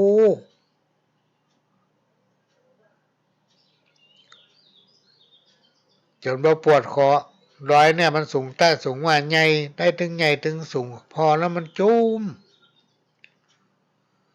โบราณเปิ้นบอกว่ามันจะสูงเพียงไหนก็จ้างเถอะมันยังอยู่ปื้นตีนคนขึ้นอีหรอก แสดงว่ามันได้สูงขนาดไหนใหญ่ขนาดไหนมันก็อยู่ปื้นตีนของคนเฮาปื้นฝ่าเท้าของคนเฮาเป็นกรรมที่มีคติเตือนใจว่าบดีประมาทคนบดีประมาทคนพี่น้องท่านผู้ฟังที่เปิ้นมีความเพียรจะไปประมาทคนที่เปิ้นมีความเพียรคนที่มีความพยายามย่อมประสบความสำเร็จความพยายามอยู่ที่ไหนความสำเร็จอยู่ที่หั่นเนี่ยบ่ดีประมาทคนประมาทไผถึงบ่ได้พี่น้องท่านผู้ฟังไปดูถูกคนยิ่งคนที่เปิ้นมีความขยันหมั่นเพียรเนี่ยในที่สุดในอนาคตเปิ้นเป็นคนที่มีอันจะกินมีสตังค์นะเพราะเปิ้นมีความขยันหมั่นเพียรนะกรรมเก่าทำกรรมหนึ่งยามเมื่อฮักน้ำส้มว่าหวานถ้าเมื่อใดใจบ่เจอบานน้ำตาลว่าส้มมีความหมายว่าคนเฮายามเมื่อฮักกันน้ำส้มก็หวานอยู่ด้วยกันเมินไปเริ่มกลายเป็นน้ำตาลว่าส้มล่ะแม้แต่จอผักกาดก็ว่าเผ็ดแค่หมูแต้ๆบักกล้ากินกลัวมันเป็นจิ้นควายนี่หรอกรรมเก่าทำกรรมหนึ่งฮู้วันเกิดบ่ฮู้วันตายลางทีเป็นนายลางทีเป็นข้ามีความหมายว่าคนเฮาเนี่ยพี่น้องท่านผู้ฟังฮู้วันเกิดแต่บ่ฮู้วันตายและบ่มีไผฮู้อนาคตในวันตั้งหน้ากรรมที่เป็นว่าตามีหน้าพอหน้ามาหันน่ะเพราะฉะนั้นคนเฮาพี่น้องท่านผู้ฟังถึงวันเนี่ยเฮาจะควรตั้งตนอยู่ด้วยความบ่ประมาทนะต้องอยู่อย่างบ่ประมาทและก็ทำหน้าที่ของไผของมันบ่ไปละเมิดสิทธิ์ของคนอื่นบ่ว่าคนนั้นบ่ว่าคนนี้อยู่ไปตามไผตามมันบ่ต้องไปเบียดเบียนคนนั้นคนนี้บ่ต้องไปว่าคนนั้นคนนี้จะไปคิดว่าอันนั้นเป็นหมู่คนนั้นเป็นหมู่คนนี้ ราะแต่ละคนก็กินข้าวของตัวเก่าหิหาด้วยสติปัญญาพละกำลังของตัวเองมันมีภัยเลี้ยงภัยสักคน เพราะฉะนั้นจงตั้งตนอยู่ด้วยความบ่ประมาทนะอยู่ด้วยความบ่ประมาทเหมือนมีครอบครัวหนึ่งพ่อแม่ร่ำรวยถึงขั้นเป็นเศรษฐีแต่บ่สั่งสอนลูกให้ทำมาหากินบ่สอนลูกให้แยกการทำงานตัวใจทุกอย่างต่อมาผู้เป็นพ่อเป็นแม่ตายล่าลูกพ่อแม่ปากันตายหมดล่าลูกอยู่กับคนใจหากินก็บ่จ้างกินก้าของเก่าเดือดร้อนไปถึงครอบครัวของคนใจซึ่งอยู่กับครอบครัวนี้มาตั้งแต่ลูกของเจ้านายยังบ่เกิดจำเป็นต้องได้รับผิดชอบเข้าปลาอาหารให้เจ้านายกินตึงวันเพราะมันหาบ่จ้างย่ายังก็บ่จ้างในสมัยที่พ่อแม่เป็นคนนี่ลูกจะย่ายังตึงบ่เฮยเนี่ยบ่สอนลูกให้ทำมาหากินบ่สอนลูกให้ช่วยเหลือตัวเก่านะพอตายไปแล้วย่ายังก็บ่ได้ต้องมาลำบากคนรับใจต้องเลี้ยงดูต่อต้องดูแลให้ทุกอย่างฝ่ายลูกของเจ้านายก็มีความสำนึกกินเอวพี่น้องท่านผู้ฟังมีตังก็เอาไปกินไปใจเรื่องเปลี่ยนเรื่องฟุงนะบ่มีก็ยืมกู้เปิ่นยืมเปิ่นมากินมาใจจนเป็นหนี้เป็นสินมากมายมีอยู่วันหนึ่งได้สำนึกที่มาได้สำนึกเพราะอย่างเพราะว่าเปิ้นจะมายึดบ้านละ เปิ้นจะมายึดละไปกู้ไปยืมเปิ้นมาลูก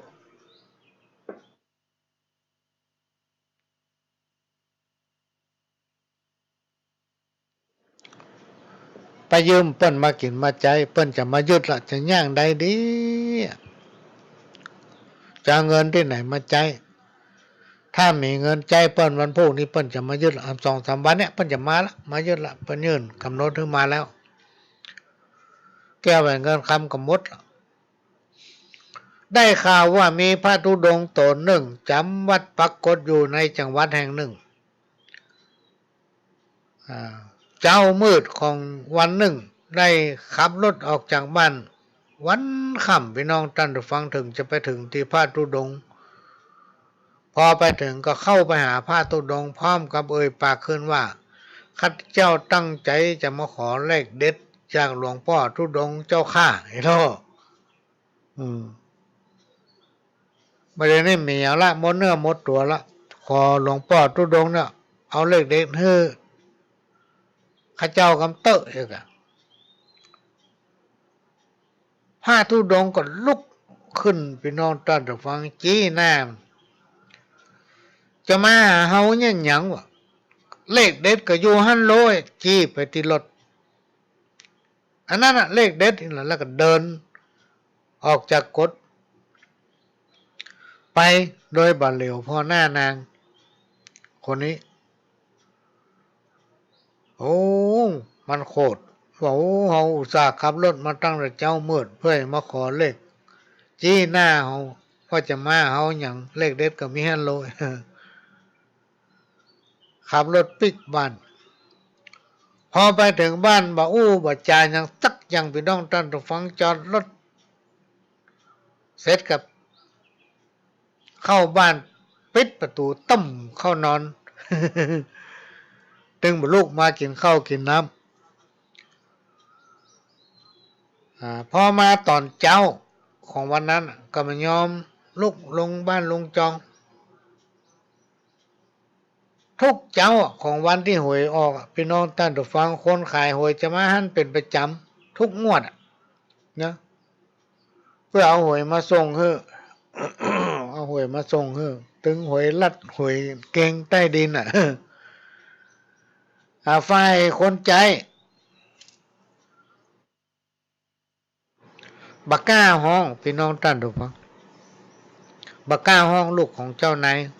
ว่าแต่ว่าเปิ้นไปไหนหมู่มาบ่มืดบ่ค่ำเข้าบ้านปิดประตูตึงไม่ยอมลุกลงมาทอดวันนี้บ่ฮู้จะแย่ใดก็มาโอ้ถึงผัวถึงเมียไว้แย่ใดดีหาเปิ้นเอาหวยมาส่งเนี่ยเฮาจำเป็นได้เอาไว้ก้านี่เฮีย ก็มีสตางค์แต่ใดก็เคาะออกจากกระเป๋าพี่น้องท่านผู้ฟังมาฮับเอาหวยที่เปิ้นเอามาส่งให้เจ้านายถึงหมดน่ะแล้วมีสตางค์แต่ใดก็เคาะเอาเปิ้นไปหมดจนหมดกระเป๋า เจ้านายก็ถึงบ่ลงบ้านวันค่ำตะฮอดหวยออกพี่น้องท่านผู้ฟังปรากฏว่าหวยถึงหมดนั่นน่ะ10 กว่าใบนั่นน่ะถูกรางวัลที่ 1 ถูกรางวัลที่ 1เอาแจ็คพอตเริ่มซ้ำเลขที่ซื้อเลขรถน่ะมีเงินเท่าใดก็ซื้อเลขทะเบียนรถเจ้านายหมดก็ซะมาออกแถมนี่ได้เงินบ่ฮู้กี่ล้านพี่น้องท่านผู้ฟังเป็นจังหวะกับที่เปิ้นจะมายึดบ้านยึดจองยึดที่ให้ที่นายึดสมบัติพระราชทานของบ้านเจ้านายพอดีก็เลยได้เงินจากการถูกหวยนั่นน่ะไถ่ถอนคืนพี่น้องท่านผู้ฟังเอาล่ะกำนี่ลูกของเจ้านายก็เลยกลายเป็นผู้ที่อยู่อาศัย เนี่ยเป็นห้องตามีหน้าพอหน้ามาหันลูกของเจ้านายก็ไปโคดให้พระธุดงค์จีน่ะมาเฮาอย่างเล็กเด็ดก็มีฮั่นโลอ่ะ เนี่ยเป็นห้องตามีหน้าพอหน้ามาหันกรรมเก่าทำกรรมหนึ่งบางพ่องอยู่ใต้ดินร้องให้บางพ่องก็อยู่บนต้นไม้ไข้หัวเอาล่ะ บางพ่องอยู่ใต้ดินร้องให้บางคนก็อยู่บนต้นไม้ไข้หัวอันนี้มีความหมายว่าคนที่ลำบากก็ลำบากแทบตายคนที่เปิ้นสบายก็สบายเหลือเกินพี่น้องท่านผู้ฟังคนที่เป็นลำบากก็ลำบากแต่เนอะเหมือนที่เคยอู้บางผู้บางท่านเปิ้นทำบุญตั้งแต่จัดก่อนมันนักไปเกิดที่คนเปิ้นมีอันจะกินไปเกิดที่เปิ้นมีสมบัติพัฒฐานไปเกิดผลของเงินของทองพี่น้องท่านผู้ฟังเป็นเสียตั้งแต่น้อยเลย บ่ต้องได้ฮิได้หาเป็นเสียตั้งแต่เป็นละอ่อนละอันนี้เป็นห้องว่าพ่องก็อยู่ใต้ดินให้พ่องก็อยู่บนต้นไม้ไข้หัวอันนี้เป็นกรรมที่เป็นกุศโลบายมีความหมายว่าคนที่ลำบากก็ลำบากไปลำบากเหงา คนที่เปิ้นสบายก็สบายแต่สบายว่าให้สังเกตหันว่าความเป็นอยู่ฐานะของคนเฮาเนี่ยมันบัดเต้ากันนะพี่น้องท่านผู้ฟังถึงวันนี่อย่างเดียวกันรถเต็มถนนหนทางร้านอาหารเนี่ยรถจิ๊บรถเก๋งมาจอดเต็มเลยถ้าเฮาขี่รถกระบะเนี่ยเฮาบ่กล้าเข้าไปนะร้านอาหารเนี่ยเพราะมันเป็นรถกระบะส่วนใหญ่จะเป็นรถเก๋งรถอันอย่างพวกน่ะรถแว้นรถอันอย่างพวกฟอร์จูเนอร์อย่างพวกเข้าไปจอดร้านอาหารเปิ้นมีกินเปิ้นไปกินได้ถึงวันอย่างเฮาเนี่ยเราไปกินอย่างเปิ้นถึงวันพออ่ะ ก็เดี๋ยวมีตังค์จ่ายแล้วเวลาเปิ้นกินเปิ้นตันบ้านใต้บ้านเหนือใครไปก็ไม่ได้ไปละเพราะเมาไปกินไปเอาเพราะฉะนั้นเปิ้นถึงบอกว่ากินเหมือนเปิ้นฮื้อกินเหมือนเปิ้นนะเฮาจะไปกินอย่างเปิ้นบ่ได้นะพี่น้องท่านผู้ฟังฮื้ออยู่ไปตามฐานะของภัยของมันประการที่สำคัญก็ต้องพอตัวเก่าฮู้จักตนเองฮู้จักตนเองฮู้จักยับยั้งจิตใจของตัวเก่าถึงวันนี่นะพี่น้องท่านผู้ฟังคนมันนักเมื่อคนมันนักความเจริญมันก็เพิ่มขึ้นมันก็เจริญรุ่นหน้าขึ้นติ๊ก ยกตัวอย่างถนนหนทางเนี่ยขยายเท่าใดมาถึงบ่พอพี่น้องท่านผู้ฟัง4 เลนก็ยังบ่พอวิ่งเท่าเลย5 เลน6 เลนมุ่นรถติดโอ้ลองมีปัญหาน้อยรถติดเป็นแถวติดเป็นกิโลแล้วการใช้รถใช้ถนนในยุคปัจจุบันกับแต่ก่อนมันก็แตกต่างกันคนมาเดินนี่มันใจฮ้อนพี่น้องท่านผู้ฟังมันไม่ใช่เหมือนเฮาแต่ก่อนใจฮ้อนขี่รถจ้าก็บ่ได้ขี่รถไปพอหน้ากันก็บ่ได้นะคนมาเดียว มันเป็นกุศโลบายที่คนเฒ่าคนแก่เพิ่นว่าไว้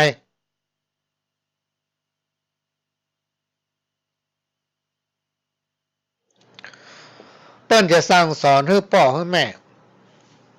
บอกว่าเฮาเป็นพ่อเป็นแม่เนี่ยถ้าเฮามีลูกเนี่ยต้องพยายามให้ลูกกินนมแม่นะลูกกินนมแม่เพราะมันเป็นเลือดเนื้อเชื้อไขของพ่อกับแม่มาผสมผสานกันเลยเกิดมาเป็นคนแต่ด้วยภาวะงานพี่น้องท่านผู้ฟังเวลาที่จะอยู่ด้วยกันอย่างอบอุ่นมันไม่ค่อยมีก็เลยซื้อนมให้ลูกให้หยังกินกันไปเอาไว้ตู้เย็นถึงเวลาจะกินก็เอามาอุ่นอย่างใดแล้วแต่สรุปแล้วมันเป็นนมงัวนมควายนมสัตว์พี่น้องท่านผู้ฟังเอามาให้ลูกเต้ากินกันจิตใจมันเลยโหดเหี้ยมจิตใจมันเลยงุดงิดผิดปกติคนมนุษย์ อันนี้เป็นกรรมโบราณที่เปิ้นว่ามาน่ะและคนมาถึงใจหินแต่น่ะพี่น้องท่านผู้ฟังบ่ยอมลดลาวาศอกบ่มีน้ำใจซึ่งกันและกันเฮาสังเกตพอเตอะในห้างกับวัดพี่น้องท่านผู้ฟังลองเทียบพอถ้าวันศีลวันธรรมศีลใหญ่ศีลหลวงเปิ้นจัดกิจกรรมในทางพุทธศาสนาอาบน้ำฟังธรรมนี่นะเราเอาไปพอในห้างกับวัดในห้างนั่นไปเสี่ยงสตางค์ลูกพี่น้องท่านผู้ฟังไปเสี่ยงสตางค์แล้วก็ไปเสี่ยงเติมต่างหากเหมือนกับโรคโควิดที่มันมาเนี่ยไวรัสโควิดเนี่ยมันชอบความเย็นอย่างในห้างเนี่ยมันเปิดแอร์กี่ร้อยคนอยู่ในห้างกี่ชีวิตอยู่ในห้างและมันเปิดแอร์อากาศวนอยู่ในห้างไม่ใช่เหมือนวัดเนี่ยมันโล่งอยู่ประตูก็เปิดวันค่ำคืนหุ่ง ไปฟังเทศน์ก็อยู่ในที่โล่งเนี่ยคนก็มาชอบไปกันเมื่อคนมาชอบไปฟังเทศน์ฟังธรรมบนำเอาศีลธรรมมาประดับจิตประดับใจความห้าวหาญนะพี่น้องท่านผู้ฟังที่มันฝังอยู่ในตัวเฮาเนี่ยมันมีทุกคนนะพี่น้องท่านผู้ฟังความห้าวหาญความสันดานหยาบช้าอย่างต่างๆนานาเนี่ยในตัวของคนมนุษย์เนี่ยมีทุกคนที่มันมาแสดงออกแสดงว่ามันอยู่ลึกคนมีศีลมีธรรมเนี่ยเปิ้นข่มจิตข่มใจเปิ้นได้คนที่บ่มีศีลบ่มีธรรมก็คือบ่ได้ศึกษาธรรมะบ่ได้ฟังธรรมะนะบ่ได้อบรมคุณธรรมจริยธรรมเนี่ยพรหมวิหาร4คือหยังศีล5ข้อเมียหยังพ้องเนี่ยบ่ใช่ว่าไปฟังคำศีลแล้วไปกินผักกินไม้ถึงวันก็บ่ได้กินเจนกินปลาบ่ใช่มันเป็นภุคลาธิฐานที่เปิ้นสอนให้คนเฮาเพื่อนำไปประดับสติปัญญาคือลดทิฐิเปิ้นขอให้ลดพี่น้องท่านผู้ฟังถ้าเลิกได้ก็เลิกถ้าละได้ก็ละถ้าเลิกลดละบ่ได้เนี่ยก็คือมันเบาลงเปิ้นบ่ได้มีห้ามเหมือนกฎหมายนี่เปิ้นห้ามเลยลูกถ้าท่านทำอย่างนั้นผิดกฎหมายเน้อรอขืนทำไปก็ติดคอก โดนยับโดนปรับแต่ศีลธรรมเนี่ยถ้าไปนำปฏิบัติมันจะทำให้อยู่เย็นเป็นสุขอยู่ดีมีสุขพี่น้องท่านผู้ฟังไผ่ก็ลองปฏิบัติพอเถอะถ้าบ่เชื่อนะลองปฏิบัติพอมันจะอยู่รวมไปถึงลูกถึงเต้าถึงลูกถึงหลานบุญเขาจะได้อยู่ถ้อยฟังกรรมเขาจะมีความสุขเขาจะมีจิตใจที่งดงามทุกคนเกิดมาในโลกมนุษย์อยู่ในสังคมโดยเฉพาะภาวะถึงวันเนี่ยเขาต้องการความร่มเย็นเป็นสุขนั่นก่อน มีไผ่พ่องต้องการอยู่แบบความรุ่มร้อนเนี่ยวันนี้ได้กินวันบูบ่ได้กินเนี่ยถ้าได้หยังก็บ่ได้อยู่ไหนก็มาม่วนบึดเป็นหนึ่งไผ่ต้องการพ่องมีไผ่ต้องการสักคนทุกคนต้องการให้หายสัญญาอุปทวะกังวลอันตรายข้อภัยทั้งหลายจะได้มาใกล้เพื่อมีความสุขไปตั้งเหนือตั้งใต้เพื่อได้แก้วแหวนเงินคำเนี่ยภัยปฏิบัติดีภัยปฏิบัติชอบมีจิตใจเอื้อเฟื้อเผื่อแผ่มันจะเพื่อไปถึงลูกถึงหลานมันเป็นบุญพี่น้องท่านผู้ฟังจะเพิ่มพูนขึ้นเลยๆปารมีแห่งการมีทิฏฐิปารมีหรืออิทธิพลเนี่ยมันต่างกันนะพี่น้องท่านผู้ฟังอิทธิพลนี่ไปขู่เปิ้นพ่องไปเบียดไปเบียนไปข่มเหงเต็งเต็กไปดูถูกเปิ้นพ่องโดยใจอิทธิพลของตัวเก่าแต่ปารมีความดีงามเนี่ยพี่น้องท่านผู้ฟังมันบ่มีขายมันบ่มีราคานะแต่ว่ามันมีค่าสำหรับคนที่ปฏิบัติถ้าบ่เชื่อก็ลองนำปฏิบัติพอเถอะกรรมเก่านำกรรมหนึ่งบดีปลูกบ้านหรือแปลงบ้านบนทางสามแพร่งก็คือที่หนทางแยก คนแต่ก่อนเพิ่นว่าไว้บดีมันบดีปลูกบ้านแปลงบ้านทางสามแพร่งเพราะว่าเป็นทางผีพานผู้ที่อยู่อาศัยจะพบแต่ความทุกข์ใจโรคร้ายภัยไข้เจ็บถามหาหรือไม่เอาหาทำธุรกิจการค้ายังก็ขาดทุนหรือว่าบ่ปลอดภัยในชีวิตตลอดจนถึงทรัพย์สินที่หาได้มาก็หมดไปเพราะเขาอยู่บนทางสามแยก ผีพานโลดทางสามแยกเนี่ยมันจะผ่านทุกแยกเลยถ้ามันมาแยกนั้นมันก็มาทั้งแยกนี้พี่น้องท่านผู้ฟังก็เชื่อก็ลองสังเกตพอเนอะอันนี้เป็นกรรมเก่าที่เปิ้นว่าไว้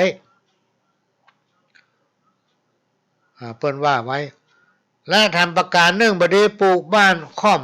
จุมพวกนะบดีปลูกบ้านค่อมจุมพวกโบราณตั้งกล่าวไว้ว่าควรปลูกหรือแปลงบอกควรปลูกบ้านค่อมจุมพวกจะพบแต่อุปสรรคกันชีวิตคนสมัยก่อนโบราณเพิ่นมีความเชื่อว่าจุมพวกนั้นมีเจ้าที่เจ้าทางสถิตหรือคนเปิ้นฮ้องกันทั่วไปคือเจ้าปู่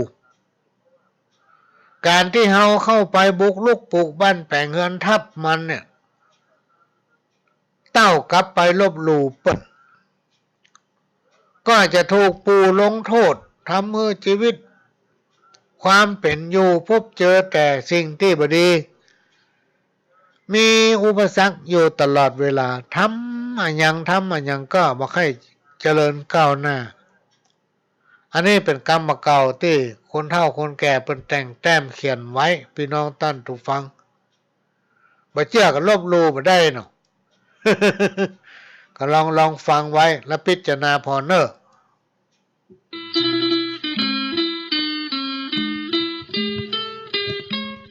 ข่าวสารเพื่อการประชาสัมพันธ์ขอเชิญชวนศรัทธานักศิลนักบุญทั้งหลายร่วมทำบุญประเพณีส่งน้ำพระธาตุและพิธีเบิกพระเนตรพระพุทธรูปจัดงาน 4-7 มีนาคมพุทธศักราช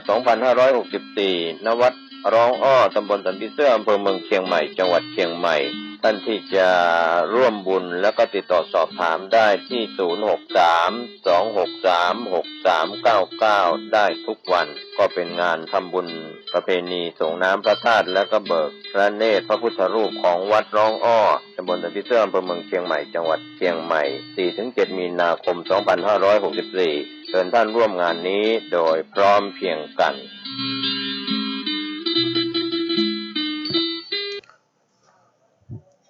ก็มาว่ากันหนึ่งกรรมเก่าพี่น้องท่านผู้ฟังคนโบราณสมัยมาเก่าพ่อวิแม่วิเช่นบรรพบุรุษ เช่นปูเช่นมอนเช่นปุ่นเปิ้นแต่งแต้มเขียนไว้มาถึงเฮาในยุคปัจจุบันเนี่ยย้อนว่าหลายๆคนบ่เชื่อ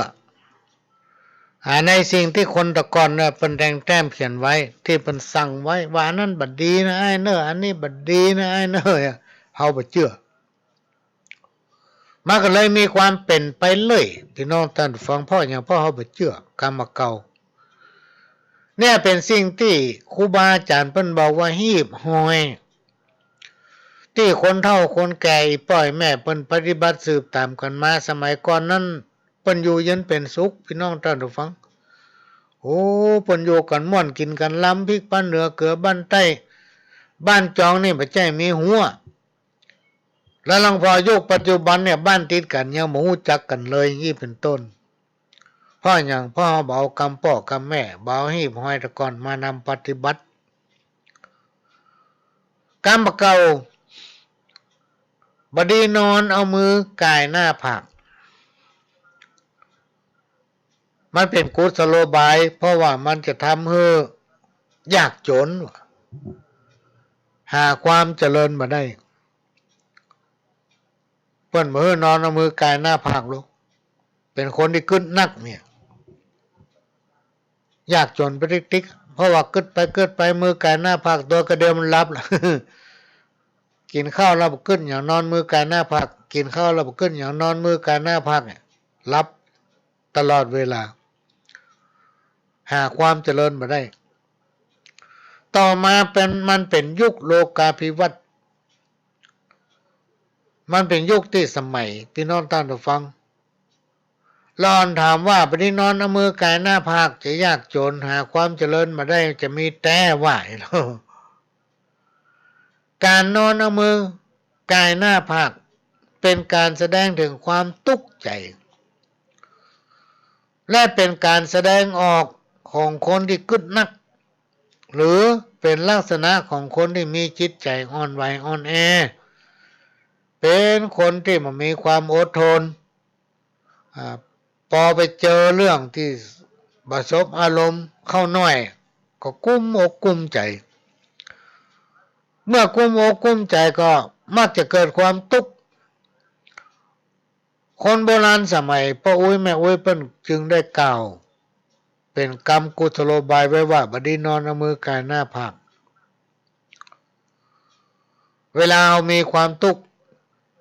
จิตใจบ่ปกติเนี่ยเวลานอนเอามือกายหน้าผากมันม่วนโลกพี่น้องท่านฟัง ลองพอเด้อกึดอะไรก็บ่ลงกึดทางใดก็พดลองนอนมือกายหน้าผากพอมันม่วนเฮ้ยก็เดี๋ยวรับละถ้าจะอู้แบบหมออู้แบบแพทย์หมอจะบอกว่าเวลานอนเนี่ยบดีเอามือกายหน้าผากเพราะมันจะทำให้เลือดไปเลี้ยงแขนได้บ่เพียงพอเนี่ย เลยจะทำให้นอนบ่หลับกระซับกระส่ายดีบ่ดีเส้นเลือดฝอยบนหน้าผากจะตีบเนี่ยพอแขนไปทับมันไว้ก็มีความหมายเป็นกุศโลบายนะพี่น้องท่านฟังฟังไว้ใจว่าใส่บาแบกหามเกิดเป็นคนสุดนิยมที่ลมปากหวยหิวพ่อจิวหาคนเฮาเนี่ยจะตุกยากหวยหิวเนี่ยพ่อจิวหาหมายถึงว่าจะตุกจะมีจะดีจะจนอยู่ที่ปากพี่น้องท่านผู้ฟัง ถ้าอู้ดีมีคนเขาเมตตาเพราะฉะนั้นถ้าเราจะอู้จาเนี่ยครูบาอาจารย์บอกว่าจงพิเคราะห์ให้เหมาะความเนาะ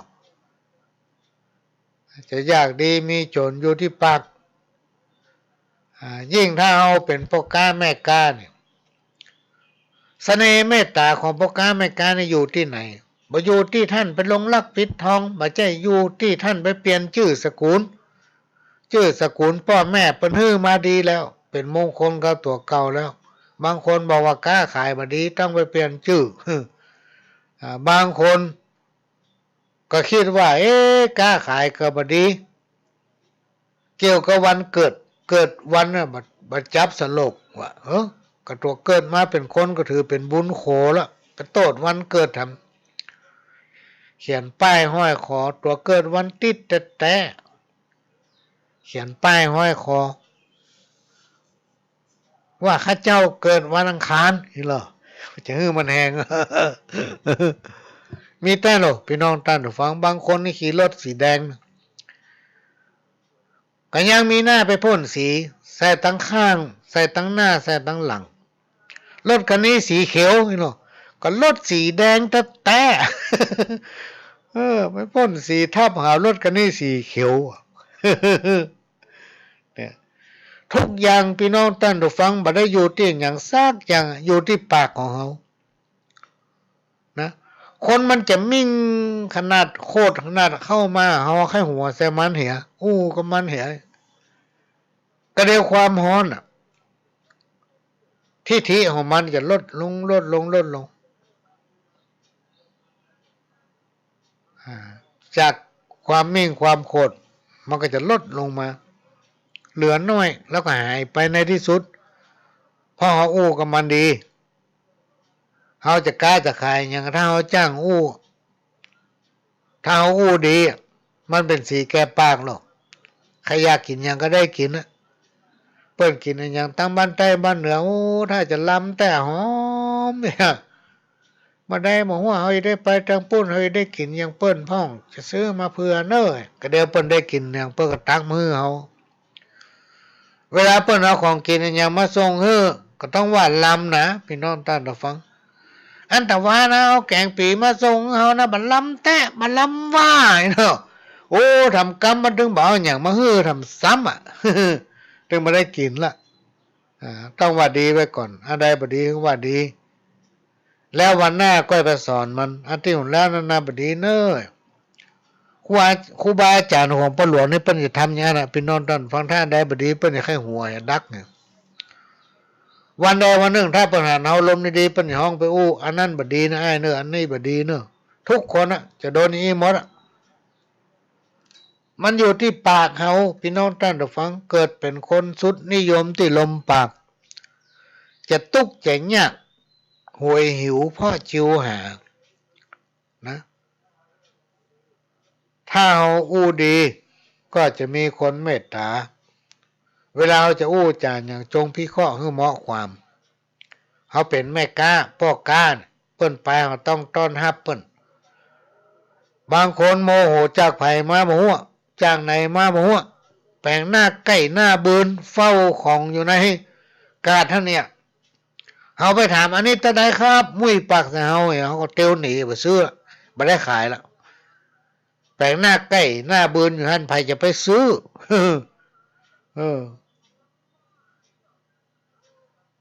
ดีเป็นเงินเป็นทองเมินมาแล้วมีครอบครัวหนึ่งอยู่กระท่อมกลางป่าหิมพานต์อยู่กัน2 คนก็คือสามีกับภรรยาวันก็หาผลหมากด่างไม้มากินกันพอประทังชีวิตปลูกผักรอบกระท่อมใจชีวิตแบบพอเพียงไม่ได้ทำการทุจริตไม่ได้ทำในสิ่งที่ผิดศีลผิดธรรมแม้นจะมีบ้านเรือนอยู่กลางป่าถึง2 ผัวเมียบ่เคยฆ่าสัตว์ตัดชีวิตอยู่ด้วยกันมาเมินด้วยความเก่งกว่าต่อบาปต่ออากุศลกรรมอยู่มาวันหนึ่งวันนั้นบ่ฮู้เป็นยังไงเมียฮู้สึกอยากกินแกงแควะ สู่เหยตั้งแต่เฮาอยู่ป่าเฮาเอากันมาได้เป็น10 ปีข้าบ่เคยกินแกงแคนกสักเตื่อยอยากกินแกงแคนก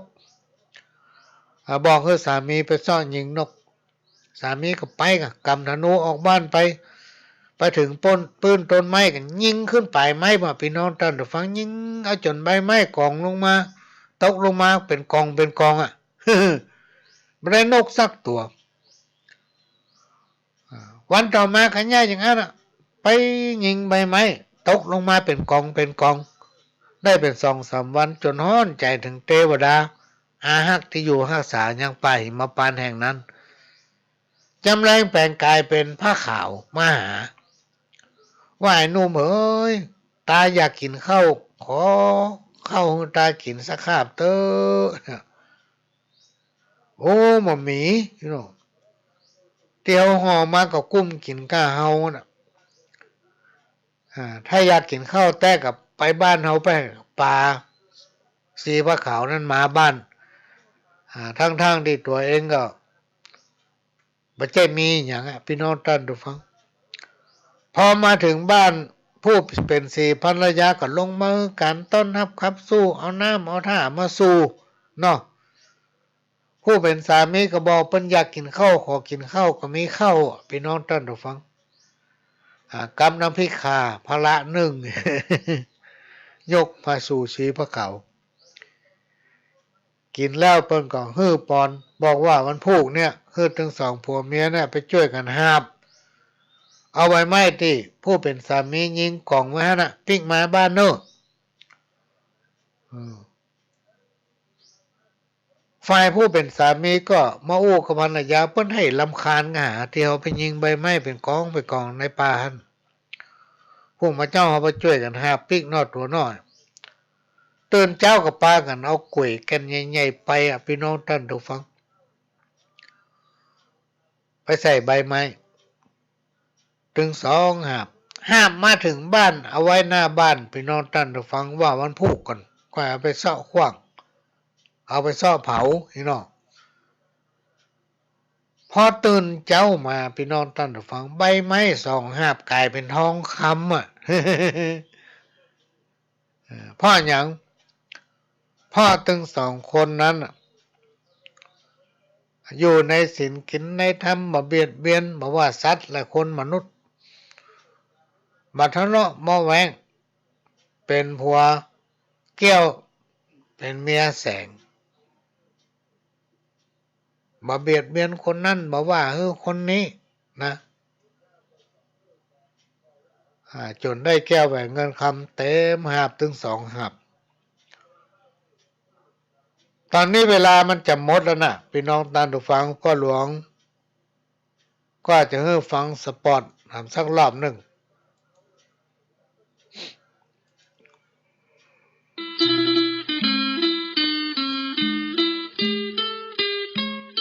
ข่าวสารเพื่อการประชาสัมพันธ์ขอเชิญชวนศรัทธานักศิลนักบุญทั้งหลายร่วมทำบุญประเพณีส่งน้ำพระธาตุและพิธีเบิกพระเนตรพระพุทธรูปจัดงาน 4-7 มีนาคมพุทธศักราช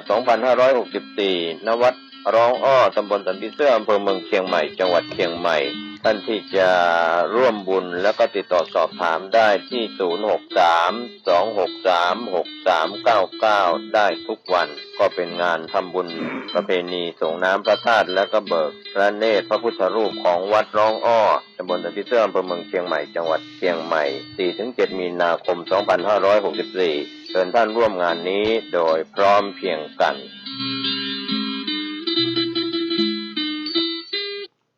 แล้วก็ขอนำรายการนี้จากพี่น้องท่านผู้ฟังไปก่อนขอให้พี่น้องท่านผู้ฟังทุกคนทุกท่านกินเขาได้นอนหลับอยู่ดีสบายเหมือนกันคู่คนจากกับผมพระหลวงสว่างท่านินจันทร์ขอสวัสดีครับ